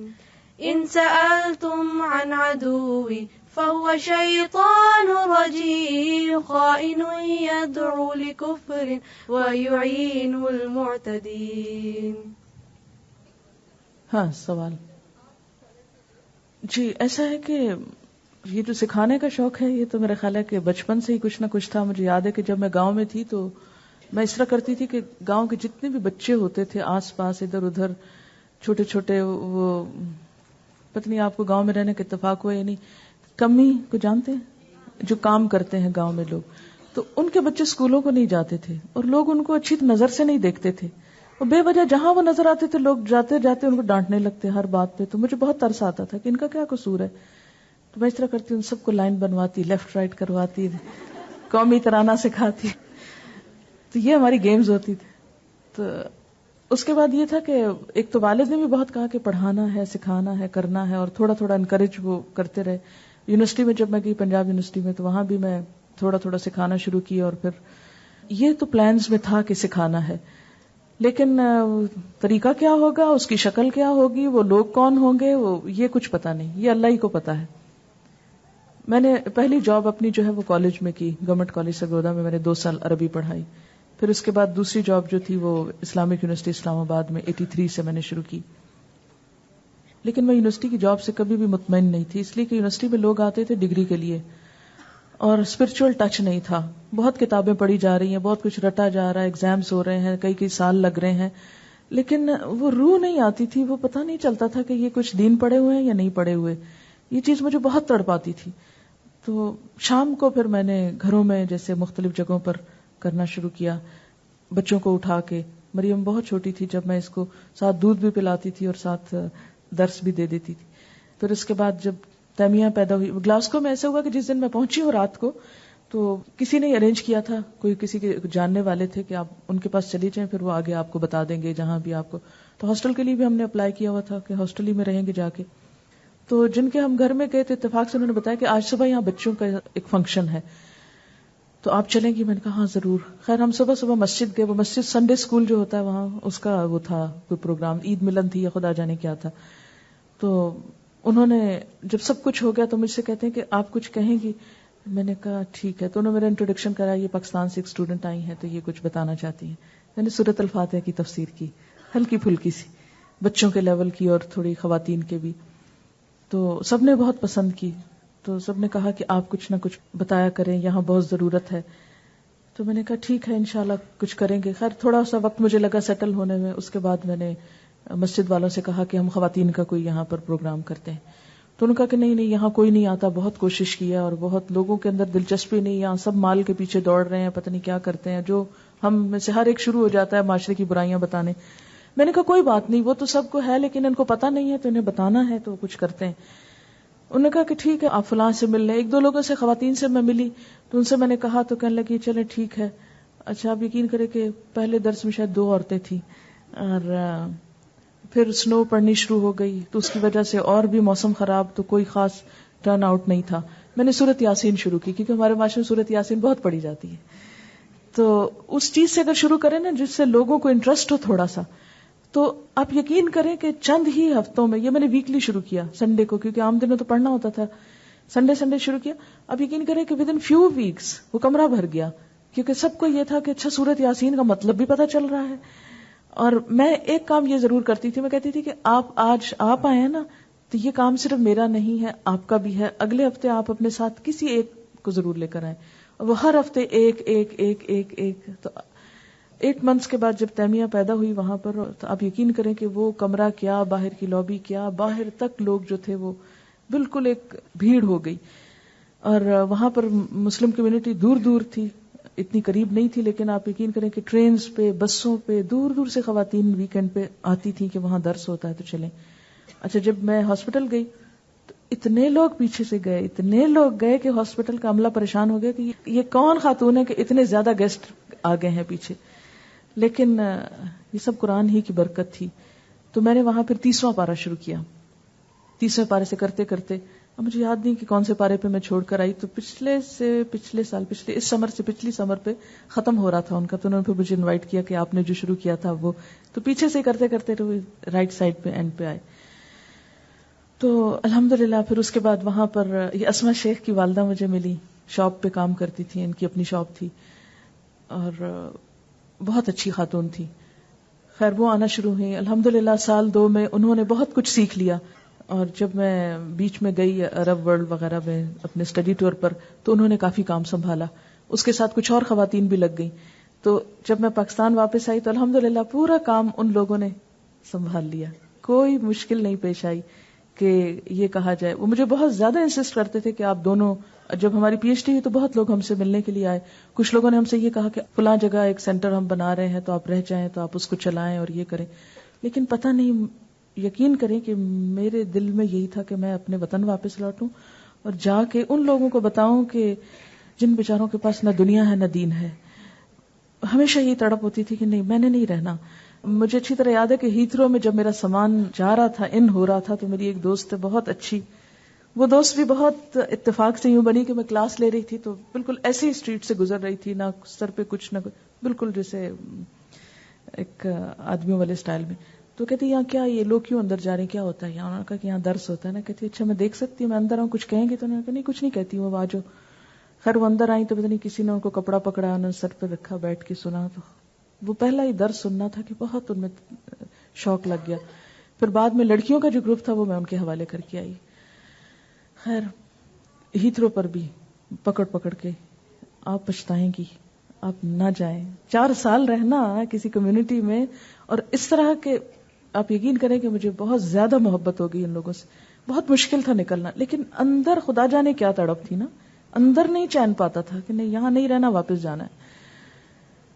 میں سمجھتی ہوں اگر میری جگہ کوئی اور کسی کو بھی آفر ہوتی تو یہ اللہ کی طرف سے تھا. میرے اندر بھی جو تھا وہ خدا کی طرف سے کچھ لگا ہوا تھا کہ مجھے جانا چاہیے. ورنہ اس زندگی کا جب انسان عادی ہو جاتا ہے نا تو پھر یہاں آنا بھی مشکل لگتا ہے. ایک ایک چیز کے لیے کہ دودھ خالص نہیں، اور چیزیں جو ہیں ان میں ملاوٹ، اور دوائیاں ٹھیک نہیں، اور ہسپتالوں کا انتظام درست نہیں. اور اس اعتبار سے ظاہر ہے ترقی یافتہ علاقے بہت آرام دہ زندگی ہو جاتی ہے، اور جب کہ پتہ بھی چل جائے کہ رہنا کیسے. شروع میں تو طریقہ نہیں آتا تھا اس لیے مشکل تھی. خیر ہم واپس آئے اور اسلام آباد میں آ کے تو پھر اسی طرح نئے سر. آپ یقین کریں کہ ان 4 سالوں میں یوں لگے اسلام آباد اجنبی ہو گیا ہے. چند لوگ جو جانتے تھے معلوم نہیں وہ کہاں گئے. یونیورسٹی کی جو اسٹوڈنٹس، بیسیکلی میرا زیادہ تعلق اسٹوڈنٹس کے ساتھ تھا، وہ سب ڈگریاں لے کے گھروں کو چلی گئیں. اب بالکل ایک زیرو سے پھر نئی زندگی شروع کرنی تھی. تو پھر میں نے جہاں جا کر ہی اپنی ہمسائی سے بات کی کہ کیوں نہ ہم کچھ نہ کچھ شروع کرتے ہیں. ہم دونوں ایک ایک گھر میں جا کے دروازہ نوک کیے. کوئی لوگ تو ہم دروازہ دیکھ کے ہی بند کر لیتے کہ یہ پردے والی کون عورت آ گئی ہے، اور پتہ نہیں ڈاکو آ گئے کیا ہو گیا، اور کہتے کہ نہیں جی ہے ہی نہیں. اچھا خیر الحمدللہ 2-4 عورتیں 10 عورتیں کچھ نکلی باہر. پھر ان کے ذریعے ہم نے اوروں کو بلایا، کرتے کرتے اپنی اسٹریٹ میں ادھر ادھر ہم نے تھوڑا شروع کیا. پھر اللہ کا شکر ہے کہ ویکلی درس شروع ہوا. پھر اسی طرح ترجمے کی کلاس شروع ہوئی. پھر یہ تھا کہ اتنی ڈیمانڈ بڑھ گئی کہ یہ ہوتا تھا کہ ہر جگہ کیسے میں جاؤں. پھر ہم نے سوچا کہ کیوں نہ 10 لڑکیوں کو میں ٹرین کر دیتی ہوں، اور اسلام آباد کے لیے 10 لڑکیاں بہت ہیں. اگر میرے جیسے 10 لوگ اور درس دیں گے تو ساری ضرورت پوری ہو جائے گی. خیر جہاں ہم رہتے تھے تو اس کا اوپر والے حصے میں ہم نے سوچا کہ یہ 3 کمرے ہیں، ہم ہاسٹل بناتے ہیں، ہر کمرے میں 3 لڑکیاں رہیں گی. ایسے شیخ چلی کے پلان کرتے کرتے، اور یہاں کلاس ہوگی، صبح میں یونیورسٹی جاؤں گی، شام میں ان کو پڑھاؤں گی، اور 1 سال بعد قرآن ختم ہو جائے گا، اور پھر میں ان کو اپنے ساتھ لے جایا کروں گی اور ان کو میں پھیلا دوں گی اسلام آباد میں. لیکن یہ کہ اللہ کا شکر ہے بہت اچھے اچھے لوگ ملے ساتھ جنہوں نے بہت کوآپریٹ کیا. اور جب شروع ہوا تو وہ 10 کیا، وہ پہلے ہی بیچ میں تقریباً 50 لوگوں نے اپلائی کیا، اور 45 جو تھے وہ پاس ہوئے. 5 سال بھر میں چھٹ گئے. اور اس کے بعد یہ تھا کہ یونیورسٹی آہستہ آہستہ کم کم ہوتی گئی. اب چھٹی لے لی، پھر چھٹی لے لی، اور پھر 2 سال کی چھٹی لے لی، اور اب میں نے 3 سال کی اپلائی کر دی. یعنی ٹوٹل چھٹی میری جو بنتی تھی 10-15 سال کی سروس میں، وہ ساری چھٹی اب جو ہے وہ. تو اس طرح اللہ کا شکر ہے. لیکن کراچی کا تو کبھی خواب بھی نہیں آیا تھا. یہ نہیں سمجھ میں آتی کہ یہ کیا ہوا. یہ نہیں کبھی بھی مجھے ابھی تک میں بہت حیران ہوتی ہوں. کبھی کبھی میں بیٹھی ہوتی ہوں نا تو میں سوچتی ہوں کہ یہ کیا ہوا ہے. یہ صرف اللہ کی طرف سے. ایسا ہے کہ میں سچ پوچھے تو اپنی کشتی جیسے سمندر میں ڈال کے اور اس کو اللہ کے حوالے کر دیا نا اب میں. یعنی پہلے تو میں کچھ پلان کیا بھی کرتی تھی. جب سے میں کراچی آئی ہوں آپ یقین کریں میں نے زندگی کی ہر پلاننگ چھوڑ دی. کسی چیز کے بارے میں کل کیا ہوگا بالکل سوچنا چھوڑ دیا. پہلے پھر بھی میں سوچتی اس سے پہلے، لیکن یہ اتنا انہونا تجربہ ہے، اتنا ان ایکسپیکٹڈ قسم کا یہ انسیڈنٹ ہے کہ مجھے صرف اور صرف اللہ ہی ہر طرف نظر آتا ہے، اور صرف اسی کی طاقت اور اس کی قدرت. میں نے اس کو پایا تو بہت پہلے تھا، لیکن جو یہاں آ کے پایا ہے اور جو کچھ یہاں آ کے دیکھا ہے مجھے خود بھی نہیں سمجھ آتا. اور جو میرا پہلے تو اللہ کے بارے میں گمان تھا نا، جسے انسان کا ایک گمان ہوتا ہے اللہ تعالیٰ ایسے ہوں گے اور ایسے ہوں گے، یہاں آ کے وہ سارے گمان یقین میں بدل گئے ہیں. شروع میں دل نہیں لگتا تھا سچ پوچھے تو. ہنا میرے پاس ہے، یہ مجھے اکثر رات کے وقت روتے دیکھتی تھی. میں جب رمضان تھا نا پچھلا، آپ کو پتا جس دن میں آئی ہوں تو جب میں جہاز میں بیٹھی ہوں اور جو میں نے رونا شروع کیا تھا کراچی ایئرپورٹ تک، میں صرف روتی رہی. جہاز میں ایئر ہوسٹس آئی، اس نے آ کے پوچھا بھی آپ کو کیا؟ میں نے کہا کچھ پانی پی لیں، کچھ لے لیں. میں نے کہا کچھ نہیں. کیونکہ اس وقت ابھی بچے بھی پیچھے چھوڑ کے آ رہی تھی، کیونکہ ان کے سکولز تھے، کوئی کالج تھے، کوئی کچھ تھا. ہشام میرے ساتھ تھے لیکن ادریسہ بھی وہیں تھے، بچے بھی وہیں تھے، سب دوست اور کلاس. سب سے زیادہ میں کلاس کو مس کرتی تھی، تو صرف روتے. اور پھر جب میں آئی ہوں تو ایسے جیسے پتہ نہیں میں کہاں آ گئی ہوں نا، کیونکہ یہاں بھی میں کچھ لوگوں کو جانتی ضرور تھی لیکن جب تک آپ کسی کے ساتھ نہیں رہتے تو ایک تعلق نہیں ڈیولپ ہوتا. اور شاید کوئی دن رمضان پچھلے کا ایسا ہو کہ میں نہ روئی ہوں. میں فجر پڑھتی اور بیٹھ جاتی اور سسکیاں لیتی رہتی، روتی رہتی. پھر میں پڑھتی، پھر کلاس میں چلی جاتی، پھر شام ہوتی اور پتہ نہیں چلتا تھا کہ کس وقت میں رونے لگی ہوں. اور آپ کو پتا ہے کہ مجھے کیونکہ کوئی بھی چیز سیٹ نہیں تھی، میں ایک بالکل پوری سیٹنگ سے نکل کے آئی تھی اور ہر چیز ایک طرح سے پیچھے رہ گئی. ایک دن ایسے گلاس رکھا ہوا تھا، تو میری کلاس میں میرے گلاس ڈھکا ہوا ہوتا تھا نا، تو اس کے اوپر ڈھکن نہیں تھا، تو میں نے گلاس کو دیکھ کے رونا شروع کر دیا. مجھے اپنا وہ کور اور وہ اس کا بیس اور وہ سب کچھ، ٹیبل اور ہر چیز. پھر میں جب مائک میں بولتی تو کوئی چین، کوئی چاں، کوئی کچھ ہوتی. آپ کو پتہ ہی شروع میں کتنا زیادہ اپسٹ رہا ہے. پھر مجھے رونا آتا کہ وہ میرا ٹیبل، وہ میری کرسی.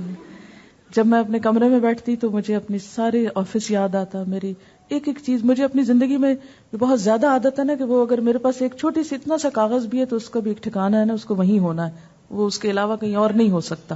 یہ بہت سخت میری بری عادت کہہ لیں یا اچھی کہہ لیں، جو بھی ہے، لیکن ایک یعنی اتنی سی تنکا اور پن بھی جو ہے نا اس کو اپنے ٹھکانے ہونا ہے، اس کے بغیر ہونا نظر آئے مجھے.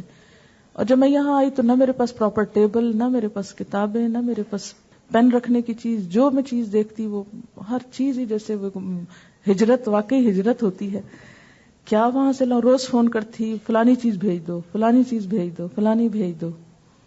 اور صرف میرا خیال ہے آلموسٹ ڈیلی شاید ایئرپورٹ پہ گاڑی یا ڈاکخانے جاتی ہو کہ آج فلانی چیز آ گئی ہے، آج فلانی آ گئی. کوئی بھی آ رہا ہو اس کے ہاتھ یہ بھیج دو، اس کے ہاتھ یہ بھیج دو. لیکن یہ کہ پھر آہستہ آہستہ الحمدللہ پہلی عید بھی ایسی تھی کہ میں بیمار ہو گئی ایک دم رمضان کے بعد، اور آلموسٹ اکیلے ہی ایسے. میں نے کہا اچھا ہوا کوئی نہیں آیا. گھس کے اپنے بیڈ میں روتی رہی اور پھر پیچھے والوں کو یاد کرتی رہی اور پھر دن گزر گیا. نہیں، کوئی قربانی نہیں دی. نہیں، یہ بالکل یہ میرا کہنے کا مطلب نہیں کہ کوئی قربانی دی. میں تو صرف ایک جذبات کی بات کرتی ہوں نا کہ انسان سب کچھ چھوڑ دیتا ہے، لیکن جو جذبات ہے نا، جب میں حضور صلی اللہ علیہ وسلم کی ہجرت پڑھتی ہوں کہ انہوں نے مکہ کا راستہ دیکھا رابغ پہ اور ان کی آنکھوں میں آنسو آ گئے اور وہ اس راستے کو دیکھ رہے تھے کہ کبھی ہم اس راستے پہ پھر جائیں گے. تو میں بھی جو جہاز دیکھتی تو میں سوچتی تھی کہ کسی دن میں اسلام آباد جاؤں گی. اور اتنے دن ہو گئے ہیں. میں بڑی اور دل چھوٹا ہے، بہت چھوٹا ہے، جتنا کہیں اتنا ہی چھوٹا ہے. ہاں، اب یہ مشکل لگ رہی ہے کہ اب یہاں سے جاؤں گی تو پھر کیا ہوگا. میں جانے کی بہت بات کرتی تھی. جس دن سے انہوں نے شعر سنایا، وہ کیا شعر تھا، جاؤں جاؤں نے دم نکالا، اس دن سے میں نے سوچا اب میں نے جانے کی بات کم کر دینی ہے. لیکن یہ ہے کہ سچی بات ہے کہ میں صرف اللہ پہ چھوڑ دیا. میں نے سب کچھ اللہ پہ چھوڑ دیا ہے. میری اپنی کوئی پلاننگ نہیں اب کہ میں نے کیا کرنا ہے، وہ کیا چاہتا ہے. بس میں جب بھی میرے دل میں خیال آتا ہے نا، یہ باتیں میں اس لیے بتا رہی ہوں کہ شاید چھوٹی چھوٹی چیزیں زندگی میں سیکھنے کو کام آئے. مجھے جب بھی کوئی خیال آتا ہے کہ مجھے کیا کرنا ہے، یہ کر لینا چاہیے، کوئی کام بھی جب میرے ذہن میں آتا ہے کہ یہ کرنا چاہیے مجھے، تو میں فوراً یہ دعا مانگتی ہوں، اللہم وفقنا لما تحب و ترضی. مجھے اس سے نہیں کہ کون سا کام ہے اور کس شکل کا ہے اور کس طریقے کا ہے، اس کا نام کیا ہے، وہ کیا ہے. وفقنا لما تحب و ترضی. بس ان کاموں کی صرف توفیق دے جن کو تو پسند کرے اور جس پہ تو راضی ہو جائے. چاہے وہ جھاڑو لگانا ہو، چاہے وہ ڈسٹنگ کرنا ہو، چاہے وہ جالے اتارنا ہو، وہ کچھ بھی ہو، لیکن جس سے تو راضی ہو. بس شرط ایک ہی ہے میری کہ جس سے تو راضی ہو. اب دیکھیں کہ انسان کوئی بھی کام کر جائے اور اللہ تعالیٰ کو پسند نہیں آئے تو پھر کیا فائدہ نا، کوئی فائدہ نہیں، کچھ بھی نہیں. اور اگر چھوٹا سا کام ہے اور اس کو پسند آ گیا اور وہ بخشش کا ذریعہ بن گیا تو یہی کامیابی ہے. نہیں، مجھے بہت اچھی امید ہے الحمدللہ. اور میں سمجھتی ہوں کہ انشاءاللہ تعالی بہت خیر ہے یہاں. جتنا لوگ باہر بیٹھ کے کراچی کو برا بلا کہتے ہیں، میں جاتی ہوں تو لوگ مجھ سے پوچھتے ہیں تو میں تو بالکل ایک اور ہی اوپینین دیتی ہوں. میں کہتی ہوں کہ کراچی وہ نہیں جو آپ دور بیٹھ کے دیکھتے ہیں. کراچی کو دیکھنا تو بیچ میں بیٹھ کے دیکھو. یہ ایک حقیقت ہے. سچی بات ہے کہ بلا مبالغہ میں ہمیشہ اپنے اسٹوڈنٹس کو بھی کہتی ہوں، میں کہتی ہوں کراچی ایئرپورٹ پہ ہی سین بدل جاتا ہے. اب میں پنجاب کے کسی ایئرپورٹ پہ اترتی ہوں تو مجھے نہیں اچھا لگتا. یہ نہیں کہ باعث ہوں، لیکن یہ کہ فرق ہے. دیکھیے میں جب بھی مجھے خیال آتا ہے نا کہ اب میں نے نیکسٹ کورس کہاں کرنا اور کیا کرنا، کیونکہ میں اسلام آباد والوں سے بھی کہہ دی کہ میرا انہیں تو شروع کروا دیا میں نے 1 جنوری کو، اور الحمدللہ انہوں نے کام سنبھال لیا ہے. اگر میں وہاں نہیں کہیں اور بھی جاتی ہوں یا کچھ بھی کرتی ہوں تو الحمدللہ فکر نہیں ہے، مجھے پیچھے کی فکر نہیں رہی. لیکن یہ کہ کراچی میں انشاءاللہ ارادہ یہی ہے کہ کورس ختم ہوگا تو میرا دل یہ چاہتا ہے کہ ہم مختلف گروپس بنائیں اور مختلف سیکٹرز میں جائیں، کچی بستیوں میں، مختلف علاقوں میں، مختلف لوگوں کے پاس، اور انشاءاللہ دیکھیں کیا ہوتا ہے. اللہم وفقنا لما تحب و ترضی. ایک چیز مجھے یاد آئی، مجھے کسی نے سوال کیا تھا کہ فنڈز کے بارے میں پچھلی دفعہ، تو میں نے کہا تھا میں پارٹی میں بتاؤں گی. ایک چھوٹا سا واقعہ میں آپ کو دکھاتی ہوں، سناتی ہوں کہ کیسے کام ہوتا ہے نا دین کا. میں ایک چھوٹے سے آپ کو بتاتی ہوں کہ اللہ کا کام کیسے ہوتا ہے.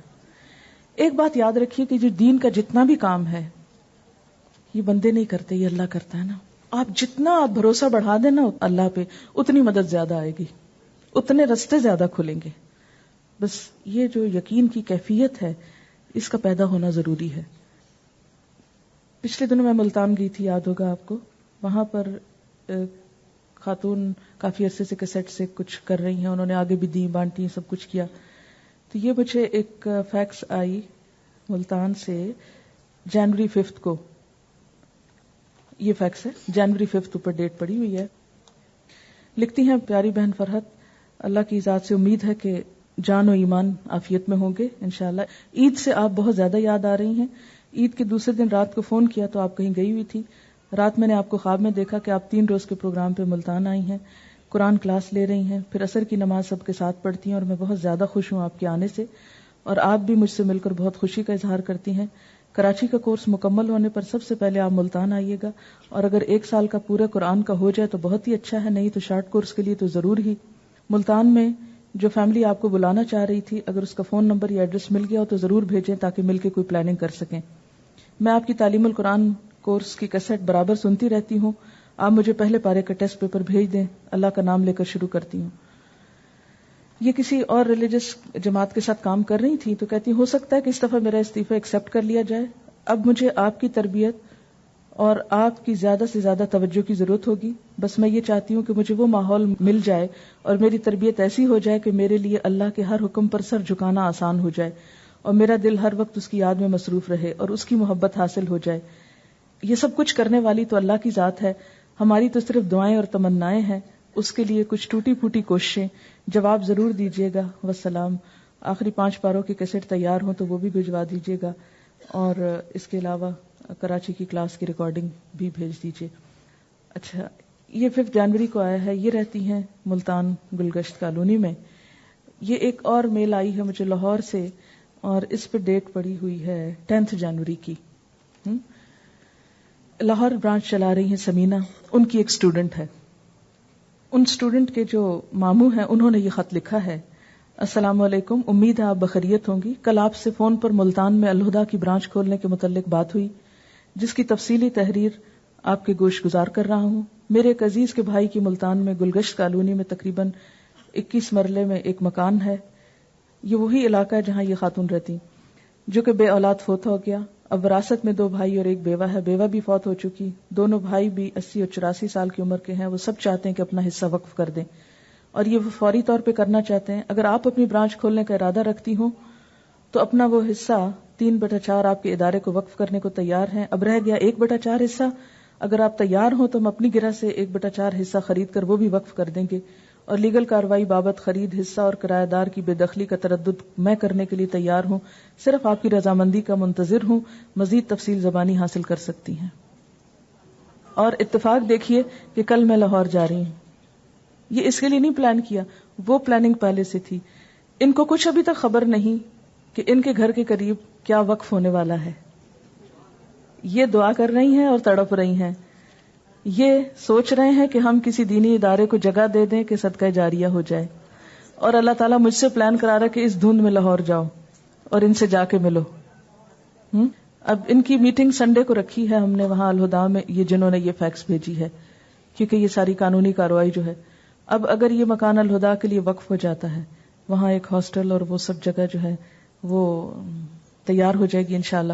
اور اگر کوئی شارٹ کورس کرانے کے لیے میں نکلتی ہوں تو میرے سسرال بھی اتفاق سے ملتان میں ہے، لیکن وہ ذرا اور جگہ پر رہتے ہیں، تو میں صرف یہ بتانا چاہتی ہوں کہ اللہ کے کام کیسے ہوتے ہیں. اس میں بتائیے ان کے اندر کوئی پلاننگ انہوں نے کی ہوئی ہے کہ کیا کرنا ہے؟ ان کے پاس کوئی پلاننگ نہیں. ان کو پتا ہے کہ یہ چلائے گا کون؟ کوئی پتا نہیں. مجھے پتا ہے کہ میں نے کیا کرنا ہے، مجھے کوئی پتا نہیں. لیکن کام اس طرح ہوتے ہیں. یہاں بھی جب میں آ رہی تھی، مسز باقی مجھے بار بار کہتی تھی کہ آپ آئیں، اور یہاں اتنی کروڑوں کی آبادی اور وہاں آپ اسلام آباد چھوٹے سے اس کو لے کے بیٹھی ہوئی ہیں، بس آپ آ جائیں. بہت ابھارتی تھی مجھے. اس کے بعد یہ ہوا کہ زرینہ آپا کی ملاقات ہوئی الہدا کی کسی بچی سے، تو انہوں نے کوئی سمر کورس کے بارے میں معلومات لی، تو انہوں نے کہا کہ وہ تو خود کراچی آ رہی ہیں. تو انہوں نے کہا کہ اچھا اگر آ رہی ہیں تو کہاں رہیں گی؟ انہوں نے کہا کہ ابھی تو کچھ بھی پلان نہیں، اور باقی ہمیں کچھ پتہ نہیں ہم نے کہاں رہنا. مسز باقی نے کہا تھا آپ ہمارے گھر رہیے، اور وہ ارینجمنٹ کر رہی تھی رہنے کے لیے. لیکن میں نے اسے کہا کہ ہاسٹل بھی ساتھ ہوگا، بچیاں بھی ہوں گی، تو وہ سب کچھ آپ کے گھر میں ممکن نہیں. خیر انہوں نے کہا کہ ہم کوئی اور گھر ساتھ کرائے پر لیں گے، اور وہ گھر دیکھے بھی جا رہے تھے کہ اتنے میں ادھر سے فون چلا گیا کہ اگر آپ آ رہے ہیں تو سال کے لیے ہمارے گھر میں رہیں گے. تو آپ خود سوچئے، اب لوگ پوچھتے ہیں اچھا یہ یہودی ایجنٹ ان کو وہ کر رہے ہیں، پتہ نہیں کیا کیا وہ سپانسر کر رہے ہیں، اور اس طرح کی، کیونکہ لوگوں کو یہ یقین سمجھ میں نہیں آتا کہ یہ ہوتا کیسے ہے. مجھے اچھی طرح یاد ہے کہ رمضان کا شاید دوسرا دن تھا، دوسرا سپارہ تھا، تو ان ایکسپیکٹڈلی کراؤڈ زیادہ تھا، اور وہ بعد میں ایک کے بعد ایک سوال کر رہے پوچھتے پوچھتے. جو میں پوچھ چکی تو میں نے اپنی بچیوں سے کہا، میں نے کہا کہ میں ذرا سے ایک طرف بیٹھنے لگی ہوں، شاید گاڑی کا انتظار تھے کچھ، تو اب میرے پاس کسی کو آنے نہیں دینا تاکہ میں ذرا سی ہوش میں آ جاؤں. اتنے میں بیٹھی تو مسز حسین جو ہیں جن کا یہ میٹرو ہے، تو وہ دوسری طرف سے آئیں، کہتی ہیں آپ سے بات کرنی ہے. میں نے کہا اگر آپ شام کو جہاں تراویح ہوتی وہاں پر آ جائیں تو وہیں بات کر لیں گے. کہتی اچھا ٹھیک ہے. وہاں پر آئیں تو کہتی ہیں کہ میں نے کچھ پیسے رکھے ہوئے تھے، میں اسلام آباد میں 2-3 دفعہ گئی ہوں، میں بڑی بڑی دیر بیٹھ کے آئی ہوں اور کوئی آپ سے ملواتا نہیں ہے، اور سب کہتے ہیں کہ وہ وہاں درس پہ گئی ہیں، وہاں گئی ہیں، تو اب آپ یہاں آئی ہیں تو ہمارا فرض بنتا ہے کہ آپ کے ہاتھ بازو بنے اور آپ کچھ یہ ڈونیشن ہے اور آپ اس کو جس چاہیں کام پہ لگائیں، اور بتائیں اور آپ کو کیا چاہیے. میں نے کہا مجھے یہ بات اتنی جلدی سمجھ نہیں آتی ہوتی کہ مجھے کیا چاہیے کیا نہیں. خیر میں نے سوچ کے کہا کہ ہمیں کلاس کے لیے کوئی جگہ چاہیے ہوگی، لیکن میں یہاں کچھ بھی نہیں جانتی، ابھی تو مجھے نہیں پتا کہتے کتنی جگہ چاہیے. میں نے کہا مجھے یہ بھی نہیں پتا کہ کتنی چاہیے، کیونکہ پتہ نہیں کلاس کتنی بنتی ہے کتنی نہیں بنتی، کیونکہ انیشلی تو میں صرف رمضان کے لیے پہلے میں نے پلان کیا تھا، لیکن پھر بعد میں بہت سے لوگوں نے کہا کہ آپ ساتھ اگر کورس بھی کر لیں تو بہتر ہوگا. خیر کہنے لگی کہ ہمارا ایک اس طرح پلازا ہے تو اس میں کچھ فلورز خالی ہیں اوپر، تو آپ دیکھ لیجئے. میں نے کہا اچھا میں دیکھ لوں گی. کہنے لگی کہ کس وقت چلیں گی؟ میں نے کہا اچھا میں چلوں گی.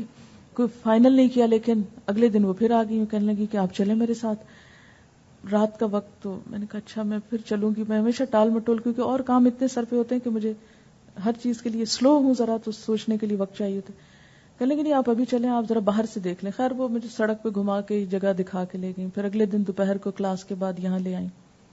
میں نے کہا یا اللہ یہ مارکیٹ کے اندر کلاس ہوگی، یہ تو نہیں ہو سکتا، تو بڑا مشکل ہے، کیونکہ ہم تو اسلام آباد میں وہ ویسے ہی بلڈنگ اونچی نہیں دیکھی زیادہ، آس پاس اور زمین پہ چلنے والے لوگ ہیں.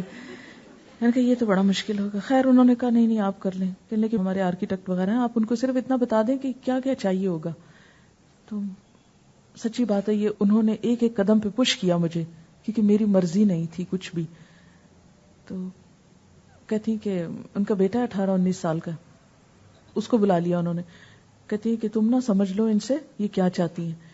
خیر میں بیٹھی تو میں اب سوچوں اچھا کیا. ان کا اچھا کچھ نہ روم چاہیے ہوں گے گروپ لینے کے لیے، اور کینٹین چاہیے ہوگی، اور کلاس روم چاہیے ہوگا، اور لائبریری چاہیے ہوگی، اور آفس چاہیے ہوگا، اور ریسپشن چاہیے ہوگی، اور ایسے ہی بولتی کہ یہ چاہیے ہوگی یہ چاہیے.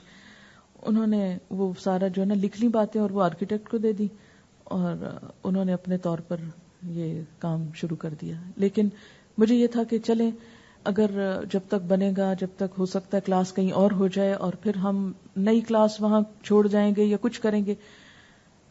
خیر ادھر یہ کام ہوتا رہا اور ادھر ہم لگے رہے اور سب کو پتا ہے کبھی کہیں جا رہے ہیں کبھی کہیں جا رہے ہیں. اور سب سے میں نے کہا کہ ٹھیک ہے, اور مجھے واقعی نہیں پتا تھا کہ ہم یہاں بھی آئیں گے یا نہیں, کیونکہ اس کے بعد میں نے خود بھی ان کو پش نہیں کیا, اور ایک دفعہ بھی شاید فون کر کے نہیں پوچھا کہ آپ وہ بلڈنگ کا کیا بنا, یا آپ ہمیں کب دیں گے, یا کیا ہوگا یا کچھ, کیونکہ مجھے یہ تھا کہ لوگوں کے لیے یہاں آنا اور چڑھنا اور خواتین کے لیے یہ شاید بہت سوٹیبل نہ ہو. اور لیکن اللہ تعالیٰ کی مرضی یہی تھی. ہم بہت جگہ گھومے پھرے اور اللہ تعالیٰ نے گھما کے یہیں پر لا کے بٹھایا, اور اس سے الحمدللہ کام اور آرگنائز ہو گیا. اور میں سمجھتی ہوں کہ اور یہ انہوں نے یعنی اپنے ذاتی جسے شوق اور اپنے ذاتی محنت, اور یعنی ایک خاتون ہی کا اس کے پیچھے, یعنی ان کے گھر والوں کا اتنا وہ نہیں ہے ساتھ, لیکن ایک خاتون کا ہی ہاتھ ہے, اور جسے کہتے ہیں کہ پش ہے. اور تو میں سمجھتی ہوں کہ اگر اللہ کی مرضی ہو تو عورت چاہے کتنی بھی کمزور ہو نا, اگر نیت اچھی ہو اور جذبہ ہو تو اللہ تعالیٰ ضرور کام لے لیتے ہیں. اور وہ وقت تھا جب ہم اس قابل ہو چکے تھے کہ 7 فلور چڑھ سکیں. شاید اس سے پہلے آتے, کیونکہ پہلی جو لفٹ لگی وہ دھوکہ دے گئے, معلوم نہیں کیا ہوا, وہ خراب ہو گئی, پھر اس کے بعد دوبارہ اور وہ سب کچھ. لیکن الحمدللہ کرتے کرتے 20 پارے ہو ہی گئے. جی ہاں, میں نے ان سے کئی دفعہ کہا ہے کہ آپ آئیں. وہ بیچ بیچ میں آتی ہیں اور پیچھے سے بیٹھ کے چلی جاتی ہیں. بلکہ جب یہ ہم شروع کیا تو ہمارا ارادہ یہ تھا کہ پراپر اس کی اوپننگ کریں گے اور بلائیں گے اور آپ سے بات چیت کرائیں گے. ابھی 2-4 دن پہلے میری ملاقات ہوئی ہے تو میں نے ان سے پھر کہا ہے, میں نے کہا آپ آئیں, ہم نے سب سے ملاقات کروانی ہے آپ کی, کیونکہ بیک پہ کس کا ہاتھ ہے. ان کے ہسبینڈ بھی اس دن تھے جب ہم ادریس صاحب, میں نے ادریس صاحب سے کہا جب ادریس صاحب آئے تو میں نے کہا پلیز آپ ان لوگوں سے ایک دفعہ ملے, تو آپ کسی سے نہیں ملتے اور لوگ سمجھتے ہیں یہ پتہ نہیں عورت کہاں گھر سے نکلی ہوئی ہے اور شاید یہ گھر سے بھاگی ہوئی ہے, اور یا یہ کہ کوئی اس کے پیچھے. اور یعنی یہ ساری بیک گراؤنڈ میری اتنی زیادہ تو یہاں لوگوں کو نہیں پتا تھی. لوگوں نے بھی خوب کیا سرائیاں کی, نئی نئی روز باتیں, نئی نئی کہانیاں, نئے نئے الزام, نئی, اور میں سب چیزوں صرف انجوائے کرتی رہی نا, ہنستی رہی. تو میں نے کہا کہ آپ ضرور ملیں ایک دفعہ. خیر ہم ان کے پاس گئے تو اتفاق سے وہ نکل رہے تھے, ملے. وہ کہنے لگے کہ بہن, کیونکہ بیچ میں ایسا ہوا کہ ان کو لوگوں نے بہت تنگ کرنا شروع کیا کہ ان عورتوں کو نکالیں یہاں سے.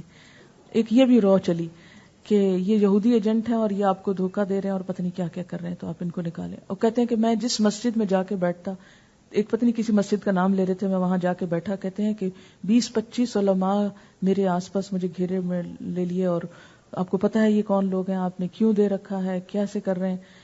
اور پھر کہتے ہیں کہ میں ابھی عمرے پہ گئے ہوئے تھے, کہتے ہیں میں مدینہ میں تھا تو وہاں ہم ایک جگہ پہ بیٹھے ہوئے تھے, کہتے ہیں انڈیا سے بھی پاکستان سے بھی 30-35 لوگ تھے, سب ریلیجس قسم کے. تو وہ سب کہنے لگے کہ یہ بہت بڑا فتنہ ہے اور یہ بہت سازش ہے اور یہ عورتوں کو گمراہ کیا جا رہا ہے اور عقیدہ بگاڑا جا رہا ہے, اور پتہ نہیں کیا کیا باتیں. کہتے ہیں کہ پہلے تو میں چپ کر کے سنتا رہا تو جب بہت زیادہ انہوں نے کیا تو پھر میں نے کہا اچھا آپ میری بات سنو, مجھے بتاؤ کہ آپ ان محترمہ سے ملے ہیں. ان کا نہیں, ہم کوئی آپ میں سے ملا نہیں ملے. آپ نے ان کا کچھ سنا ہے نہیں سنا. آپ کیسے جانتے ہیں ان کو, ہمیں لوگوں نے بتایا. تو ان کا کہ سنی سنائی باتوں پہ اتنی بڑی بات نہیں کرتے. کہتے ہیں ان کو فنڈنگ کہاں سے ہو رہی. کہتے ہیں اچھا چلو میں بتاتا ہوں تم کو, یہ جو میٹرو ہے نا کلفٹن پہ, یہ فنڈنگ تو میری بیوی کر رہی ہے, یعنی یہ تو اس نے تیار کرایا ہے. تو اور پوچھو, اور کیا پوچھتے ہو. کہتے ہیں کہ وہ بہن سارے کے سارے ساکت ہو گئے وہاں اور سب چپ ہو گئے. اور پھر ایک اور پتہ نہیں کسی عالم کا نام لے رہے تھے, انہوں نے کہا کہ تم شکر نہیں کرتے ہو کہ اگر یہ تعلیم کا انتظام عورتوں میں نہیں آج تک کر سکے تو کسی عورت نے کر لیا, تو ہمیں تعاون کرنا چاہیے, نہ کہ ایک غلط قسم کا پروپیگنڈا. لیکن میں یہ سوچ رہی تھی کہ اللہ تعالیٰ خود سے غیب سے کس طرح دفاع بھی کر دیتا ہے نا. تو ادریس صاحب کہنے لگے کہ واقعی آپ نے وہ کام کیا جو ہم نہیں کر سکے, کیونکہ ہم نے کبھی جواب نہیں دیا پلٹ کے لوگوں کو کہ کہاں سے کیا آتا ہے کیا نہیں آتا. لیکن یہ سب سوچیں اس وقت آتی ہیں جب انسان اللہ پہ یقین نہیں کرتا. جو انسان اپنے رب پہ بھروسہ کرتا ہے تو رب غیب سے مدد کرتا ہے, غیب کی مدد آتی. اور میں نے ہنا سے کہا بھی تھا کہ کسی دن تم چند واقعات کا ذکر کرنا جو روز, کیونکہ یہ ہر وقت میرے ساتھ ہوتی, دن رات کو آخری شخص یہ ہوتی ہے کہ جو میرے پاس ہوتی ہے, اور صبح شاید پہلی شکل میں اسی کی دیکھتی ہوں, تو دن رات یہ جانتی ہے. تو اس کو میں اکثر بتاتی رہتی ہوں نا, میں کہتی ہوں ہنا اگر ہم اپنی یہ کرامتیں لکھنے لگے نا تو ہم بہت بڑے پیر بن جائیں, کیونکہ انہیں کرامتوں سے عموماً کرامتوں سے مراد یہ کہ ان یوزول قسم کے واقعات, غیب کی مدد. یعنی آپ یقین کریں کہ میں بعض وقت صرف ایک چیز سوچتی ہوں نا، صرف سوچتی ہوں، اور اللہ کے فضل سے وہ ہو جاتی ہے. اور جب میرے ذہن میں کوئی ضرورت آتی ہے نا، جب میرے دل میں کوئی بات آتی ہے، تو میں پہلا خیال جو مجھے آتا ہے وہ اللہ تعالیٰ کا آتا ہے نا، کہ اللہ تعالیٰ آپ یہ کام، حتیٰ کہ چھوٹی سی چیز کو بھی اگر میرا دل چاہے نا کہ یہ ایسے ہو، تو میں فوراً اللہ تعالیٰ سے کہتی کہ آپ سے بڑھ کے طاقت کس کے پاس ہے، آپ سے زیادہ کون کر سکتا ہے، بس آپ کر دیں. اور پھر میں انتظار میں لگ جاتی ہوں. اب میں نے کہہ دیا نا اللہ تعالیٰ سے، اب دیکھیں کس وقت ہوتا ہے. السلام علیکم. میں میڈم کے لیے یہ کہنا چاہ رہی تھی کہ ماشاءاللہ سے جب سے آپ کا کورس یہاں سٹارٹ ہوا ہے، کراچی کے کونے کونے سے میڈم کی آواز گونج رہی ہے، وہ کیسٹ کی شکل میں، وہ درس کی شکل میں، یعنی کہ ہر بندہ جو ہے وہ مانوس ہو گیا ہے. اسی طرح سے کوچ میں ایسے بیٹھے ہوئے تھے وہاں پہ، تو ڈرائیور نے کیسٹ لگایا ہوا میڈم کا. میں تو خوش فرینڈ کر لی کہ دیکھو میڈم فرحت کا کیسٹ. میں نے کہا اچھا انہوں نے کیسے لگوایا. تو وہاں پہ جتنے بھی پیسنجرز بیٹھے ہوئے تھے انہوں نے بہت شوق سے سنا، اور باقاعدہ سب نے ایڈریسز لیے میڈم کے کہ ہمیں آپ یہ دیجئے کہ کون خاتون ہے جو اس طرح سے عورتوں کو انہوں نے سدھار دیا. اچھا پھر اس کے بعد یہ کہ کافی گھروں میں اور لوگوں میں، یعنی چھوٹے چھوٹے بچوں کی زبان میں. پھر کل میں ایک بیل والے کی دکان پہ گئی، وہاں سے بیلیں مجھے لینی تھی، تو انہوں نے میری شکل کو دیکھ کے کہا کہ آپ ضرور ان کے اسٹوڈنٹ ہیں. میں نے کہا جی ہاں. تو کہنے لگے کہ یہاں پہ پہلے آ کے دنیا کی عورتیں باتیں کرتی تھیں، اور اب آ کے سب نے یہ کہا کہ میڈم کے درس میں جائیں، سب ایڈریسز دیتے ہیں اور ان سے ملیے جا کے. تو اس کے بعد یہ کہ کافی ماشاءاللہ سے چینجز آئی ہیں یہاں پہ کراچی میں، اور ہم بہت شکر گزار ہیں میڈم کے کہ ہمارے جن حالات میں جن چیزوں کو ہم لوگ کوپ نہیں کر پائے اپنی زندگی میں، اللہ تعالیٰ نے ہمارے لیے بہت اچھا ذریعہ بنایا ہے. خاص طور سے میں بہت شکر گزار ہوں میڈم کی. ہم سب کو بس اللہ ہی کا شکر ادا کرنا چاہیے. اس پر بھی بہت اعتراض ہے لوگوں کو کہ عورت کی آواز کیوں. ایسا ہے کہ جب یہ شروع ہونا تھا یہ کیسٹ ریکارڈنگ کا کام، اس کا بھی میں ذرا سی بات کرنا چاہتی ہوں. ہوا یہ کہ جب شروع میں نے کام شروع کیا ہے تو اس وقت تو ریکارڈنگ وغیرہ نہیں ہوتی. سب سے پہلے ریکارڈنگ جو کی وہ مسز سلطان نے کی. اسلام آباد میں یہ ہماری جہاں میں رہتی تھی تو بہت قریب رہتی تھی یہ. تو ایک دن یہ مجھے نیا جب ہماری کلاس ویکلی شروع ہوئی تھی وہاں، تو مجھ سے کہنے لگی کہ ہم لوگ تو یہاں سنتے ہیں، تو ہمارے رشتہ دار ہوتے ہیں امریکہ میں، تو میں چاہتی ہوں یہ باتیں ان کو بھی پتہ چلیں، تو ان کے لیے کیا آپ بتائیں گی. تو میں نے کہا کہ آپ ان کو کیسٹ بھیج دیں، ریکارڈ کر کے بھیج دیں. تو انہوں نے پھر وہ کیے پارے، وہ کہیں رکھے ہوئے بھی ہوں گے میرے پاس کافی. اچھا اب ایسا ہوا کہ انہی دنوں مجھے ٹیلی ویژن سے آفر آئی ایک لیکچر کی. مجھے بہت یہ تھی کہ پتہ نہیں اب یہ عورت کی آواز اور عورت کا اس طرح ٹیلی ویژن پہ بیٹھ کے پڑھانا اور یہ ٹھیک ہے یا نہیں. خیر جب میں خود ریسرچ کر رہی تھی تو حضرت عائشہ کا رول اور کچھ اور خواتین کا جو تاریخ اسلام میں تھا وہ میں پڑھ چکی تھی کہ انہوں نے کس طرح پڑھایا، اور عورت کی آواز کے بارے میں بھی کچھ نہ کچھ جانتی تھی، لیکن اتنا کبھی جس چیز سے ڈائریکٹ واسطہ نہ پڑے تو انسان کو زیادہ ضرورت نہیں پڑتی. خیر میری تو وہی جیسے مولا کی دوڑ مسجد تک، میں چھوٹی بڑی بات جو ہوتی تھی میں فوراً اپنے والد کو فون کرتی اور ان سے پوچھتی کہ آپ مجھے بتائیں کہ مجھے کیا کرنا ہے. خیر ان سے میں نے جب مشورہ لیا تو وہ کہنے لگے کہ دیکھو اتنی تکلیفوں سے جو پڑھایا ہے نا، اسی دن کے لیے پڑھایا تھا کہ تم زیادہ سے زیادہ لوگوں تک دین کا میسج پہنچاؤ. اگر تم ایک معروف طریقے سے بات کرتی ہو تو کہیں بھی یہ نہیں ہے کہ ان باتوں کا پردہ ہے یا اس آواز کا پردہ ہے. اس کے بعد مجھے یہ تھا کہ چونکہ اب میری شادی ہو چکی ہے، والدین کے گھر میں تو والدین کی بات ہوتی ہے، لیکن یہ کہ شادی کے بعد آپ کو سسرال کو بھی اعتماد میں لینا ہے. پھر میں نے اپنے سسر سے بات کی، الحمدللہ انہوں نے بھی انکریج کیا. تو ان دو بڑے بزرگوں کی جو تھی تائید، اور یہ صرف یہ نہیں تھے کہ ایک باپ اور ایک سسر ہے، یہ دونوں عالم بھی تھے، تو ان کی یعنی پرسنلی تائید بھی تھی اور ساتھ علم کے حوالے سے بھی. تو اللہ کا شکر ہے کہ اس کے بعد اطمینان کے ساتھ پھر ریکارڈنگ شروع بھی ہوئی. اور انیشلی تو خواتین ہی کے لیے ہے، اس میں مردوں کے لیے نہیں تھی، لیکن یہ کہ وقت کے ساتھ ساتھ جب ضرورت بڑھتی گئی اور لوگوں کو سمجھ آ گئی، ہوتا یہ تھا کہ جب بھی کسی کے گھر میں کوئی سنتا اور اس کے اندر چینج آتی تو وہ لکھتے. میری اسٹوڈنٹس کے خط بہت زیادہ فائلوں کی فائلیں بھری ہوئی ہیں جو اپنے ایکسپیرینس بتاتی رہتی ہیں کہ یہ سنا تو یہ فائدہ ہوا، یہ سنا فلاں نے تو یہ ہوا. تو اس پر پھر یہ تھا کہ چلیں ٹھیک ہے، اگر واقعی لوگوں کو کچھ فائدہ ہوتا ہے تو سن لیں. اس کے بعد یہ جو عالیہ ریکارڈنگ کرتی ہیں، یہ 2-3 سال پہلے کی بات ہے. ان کی امی نے خواب دیکھا کہتی بہت لمبا خواب تھا اور اچھا تھا، لیکن اس میں خواب کا ایک حصہ یہ تھا کہ آپ اڑ رہی ہیں اور میں آپ کے ساتھ اڑنے کی کوشش کر رہی ہوں کہ میں بھی ساتھ ہی جاؤں. تو اس وقت ہنس کے یہ بات ٹال دی. اس رمضان میں جب ریکارڈنگ ہو رہی تھی اور ریڈیو پہ جا رہا تھا، اور عالیہ کو آپ کو معلوم ہے کہ دن رات اس نے بیٹھ کے ایڈیٹنگ کی ہے، میں کتنا کھانستی بیچ میں، کتنے غلط باتیں بول جاتی، پھر وہ صحیح ہوتی.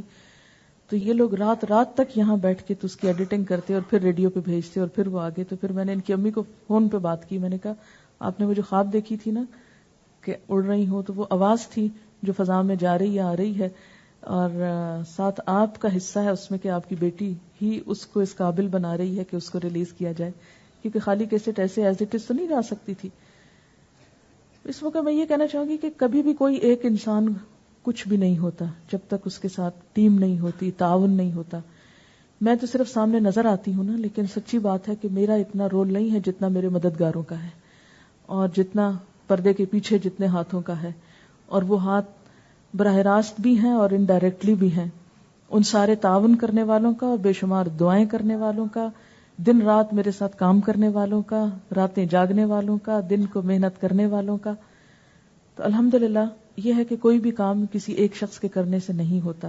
ٹھیک ہے ایک شخص کو اللہ تعالیٰ یہ توفیق ضرور دیتا ہے کہ وہ ایک کام کے لیے آگے چلے اور باقی پھر یہ کہ ساتھ ساتھ پیچھے چلے، لیکن پیچھے والوں کی جب تک سپورٹ نہ ہو آگے والا تنہا کہاں تک جائے گا اور کیا کرے گا. اور اس لحاظ سے میں سوچتی ہوں بسا اوقات مجھے بہت رونا بھی آتا ہے اور میں ڈرتی بھی اس بات سے کہ اللہ تعالیٰ کہیں ایسا نہ ہو کہ کوئی کمی ایسی ہو جو آپ کو پسند نہ آئے اور اس کام میں کوئی وہ رہ جائے. تو کتنے خوش قسمت ہے وہ لوگ جو پردے کے پیچھے اور نظر نہیں آتے اور سارا اجر سمیٹ رہے ہیں. اور میرے ساتھ تو طرح طرح کے فتنے لگے ہوئے ہیں. فتنہ ہی ہے نا کہ آپ نمایاں ہو رہے ہیں، آپ فتنہ ہے کہ لوگ آپ کے سامنے آ کے تعریف کر رہے ہیں. اس لیے مجھے سب سے زیادہ اس بات سے ڈر لگتا ہے کہ کسی کی کسی بات سے کوئی ایسا دل میں خیال نہ آئے کہ جس سے اللہ تعالیٰ ناراض ہو، کیونکہ اگر اس کام میں اس کی رضا نہیں ہے اور اس کو پسند نہیں ہے تو یہ کیا فائدہ اس سب کا؟ کچھ فائدہ نہیں ہے. اور اگر اس کو پسند ہے اور وہ راضی ہے تو پھر اس سے بڑی نعمت بھی کوئی نہیں ہے. آپ کو اخبارات نے بھی بڑا برا بھلا کہا، جو ہمیں سن کر برا لگتا تھا آپ کو کیسا لگتا تھا؟ یہ میرے ساتھ والے بتائیں گے کہ جب میں ایسی خبریں سنتی ہوں تو کیا کرتی ہوں. عذرا کے ساتھ بہت کچھ شیئر کرتی رہتی ہے ایسے موضوع، کیونکہ جتنے بھی مجھے پٹائی والے خط آتے ہیں وہ عذرا پڑھتی ہیں سب. جی السلام علیکم. ایسا ہے کہ خط اور اخبار میں جو بھی چیزیں ایسی آتی ہیں تو ہم سب سے پہلے پریشان ہو جاتے ہیں، لیکن جو ہی ہم میڈم کے پاس لے کے جاتے ہیں تو وہ اتنا محظوظ ہوتی ہیں، اس کو دیکھ دیکھ کے ہنستی ہیں. ابھی پچھلے رمضان میں یہ ہوا کہ ہم ابھی ادھر کام کر رہے تھے، ایڈیٹنگ کے سلسلے میں رکے ہوئے تھے، اور رات کو ہمیں 10 بجے کسی نے آ کے دیا اخبار. اس میں اتنی ڈیٹیل سے آیا ہوا تھا فرنٹ پیج پہ فتنے کے بارے میں، اور میں اتنی پریشان ہوئی. ہم اتنا اس طرح سے بیٹھ کے کام کر رہے ہیں اور یہ انہوں نے سارا پانی پھیر دیا اس کے اوپر. اور وہ پڑھا میں نے اور اس کو عالیہ کو کہا کہ چلو اب چلتے ہیں نا نیچے گھر جائیں.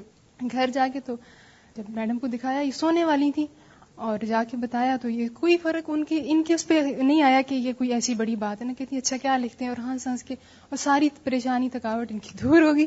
اور میں پریشان ہو کے سارا وقت ان کو بتا رہی کہ یہ باتیں لکھی ہوئی ہیں. کہتی ہیں ہمارا نام بھی لکھا ہے. میں نے کہا نام تو نہیں لکھا لیکن وہ صاف ظاہر ہے ہماری باتیں ساری لکھی ہوئی ہیں، ہوٹلز میں ایسے ہو رہا ہے اور اس طرح کی باتیں. اور اسی طرح جو بھی خط آتے ہیں بہت ہی لائٹ لیتی ہیں. اور بعض تو ایسے ہوتے ہیں کہ جن کو ہم جواب میں چاہتی ہوں کہ ان کو دے دیں نا کہ ایسی بات ہے، ان کو کلیئر کر دیں، تو پھر کہتی ہیں چلو چھوڑو اس میں وقت ضائع ہوگا.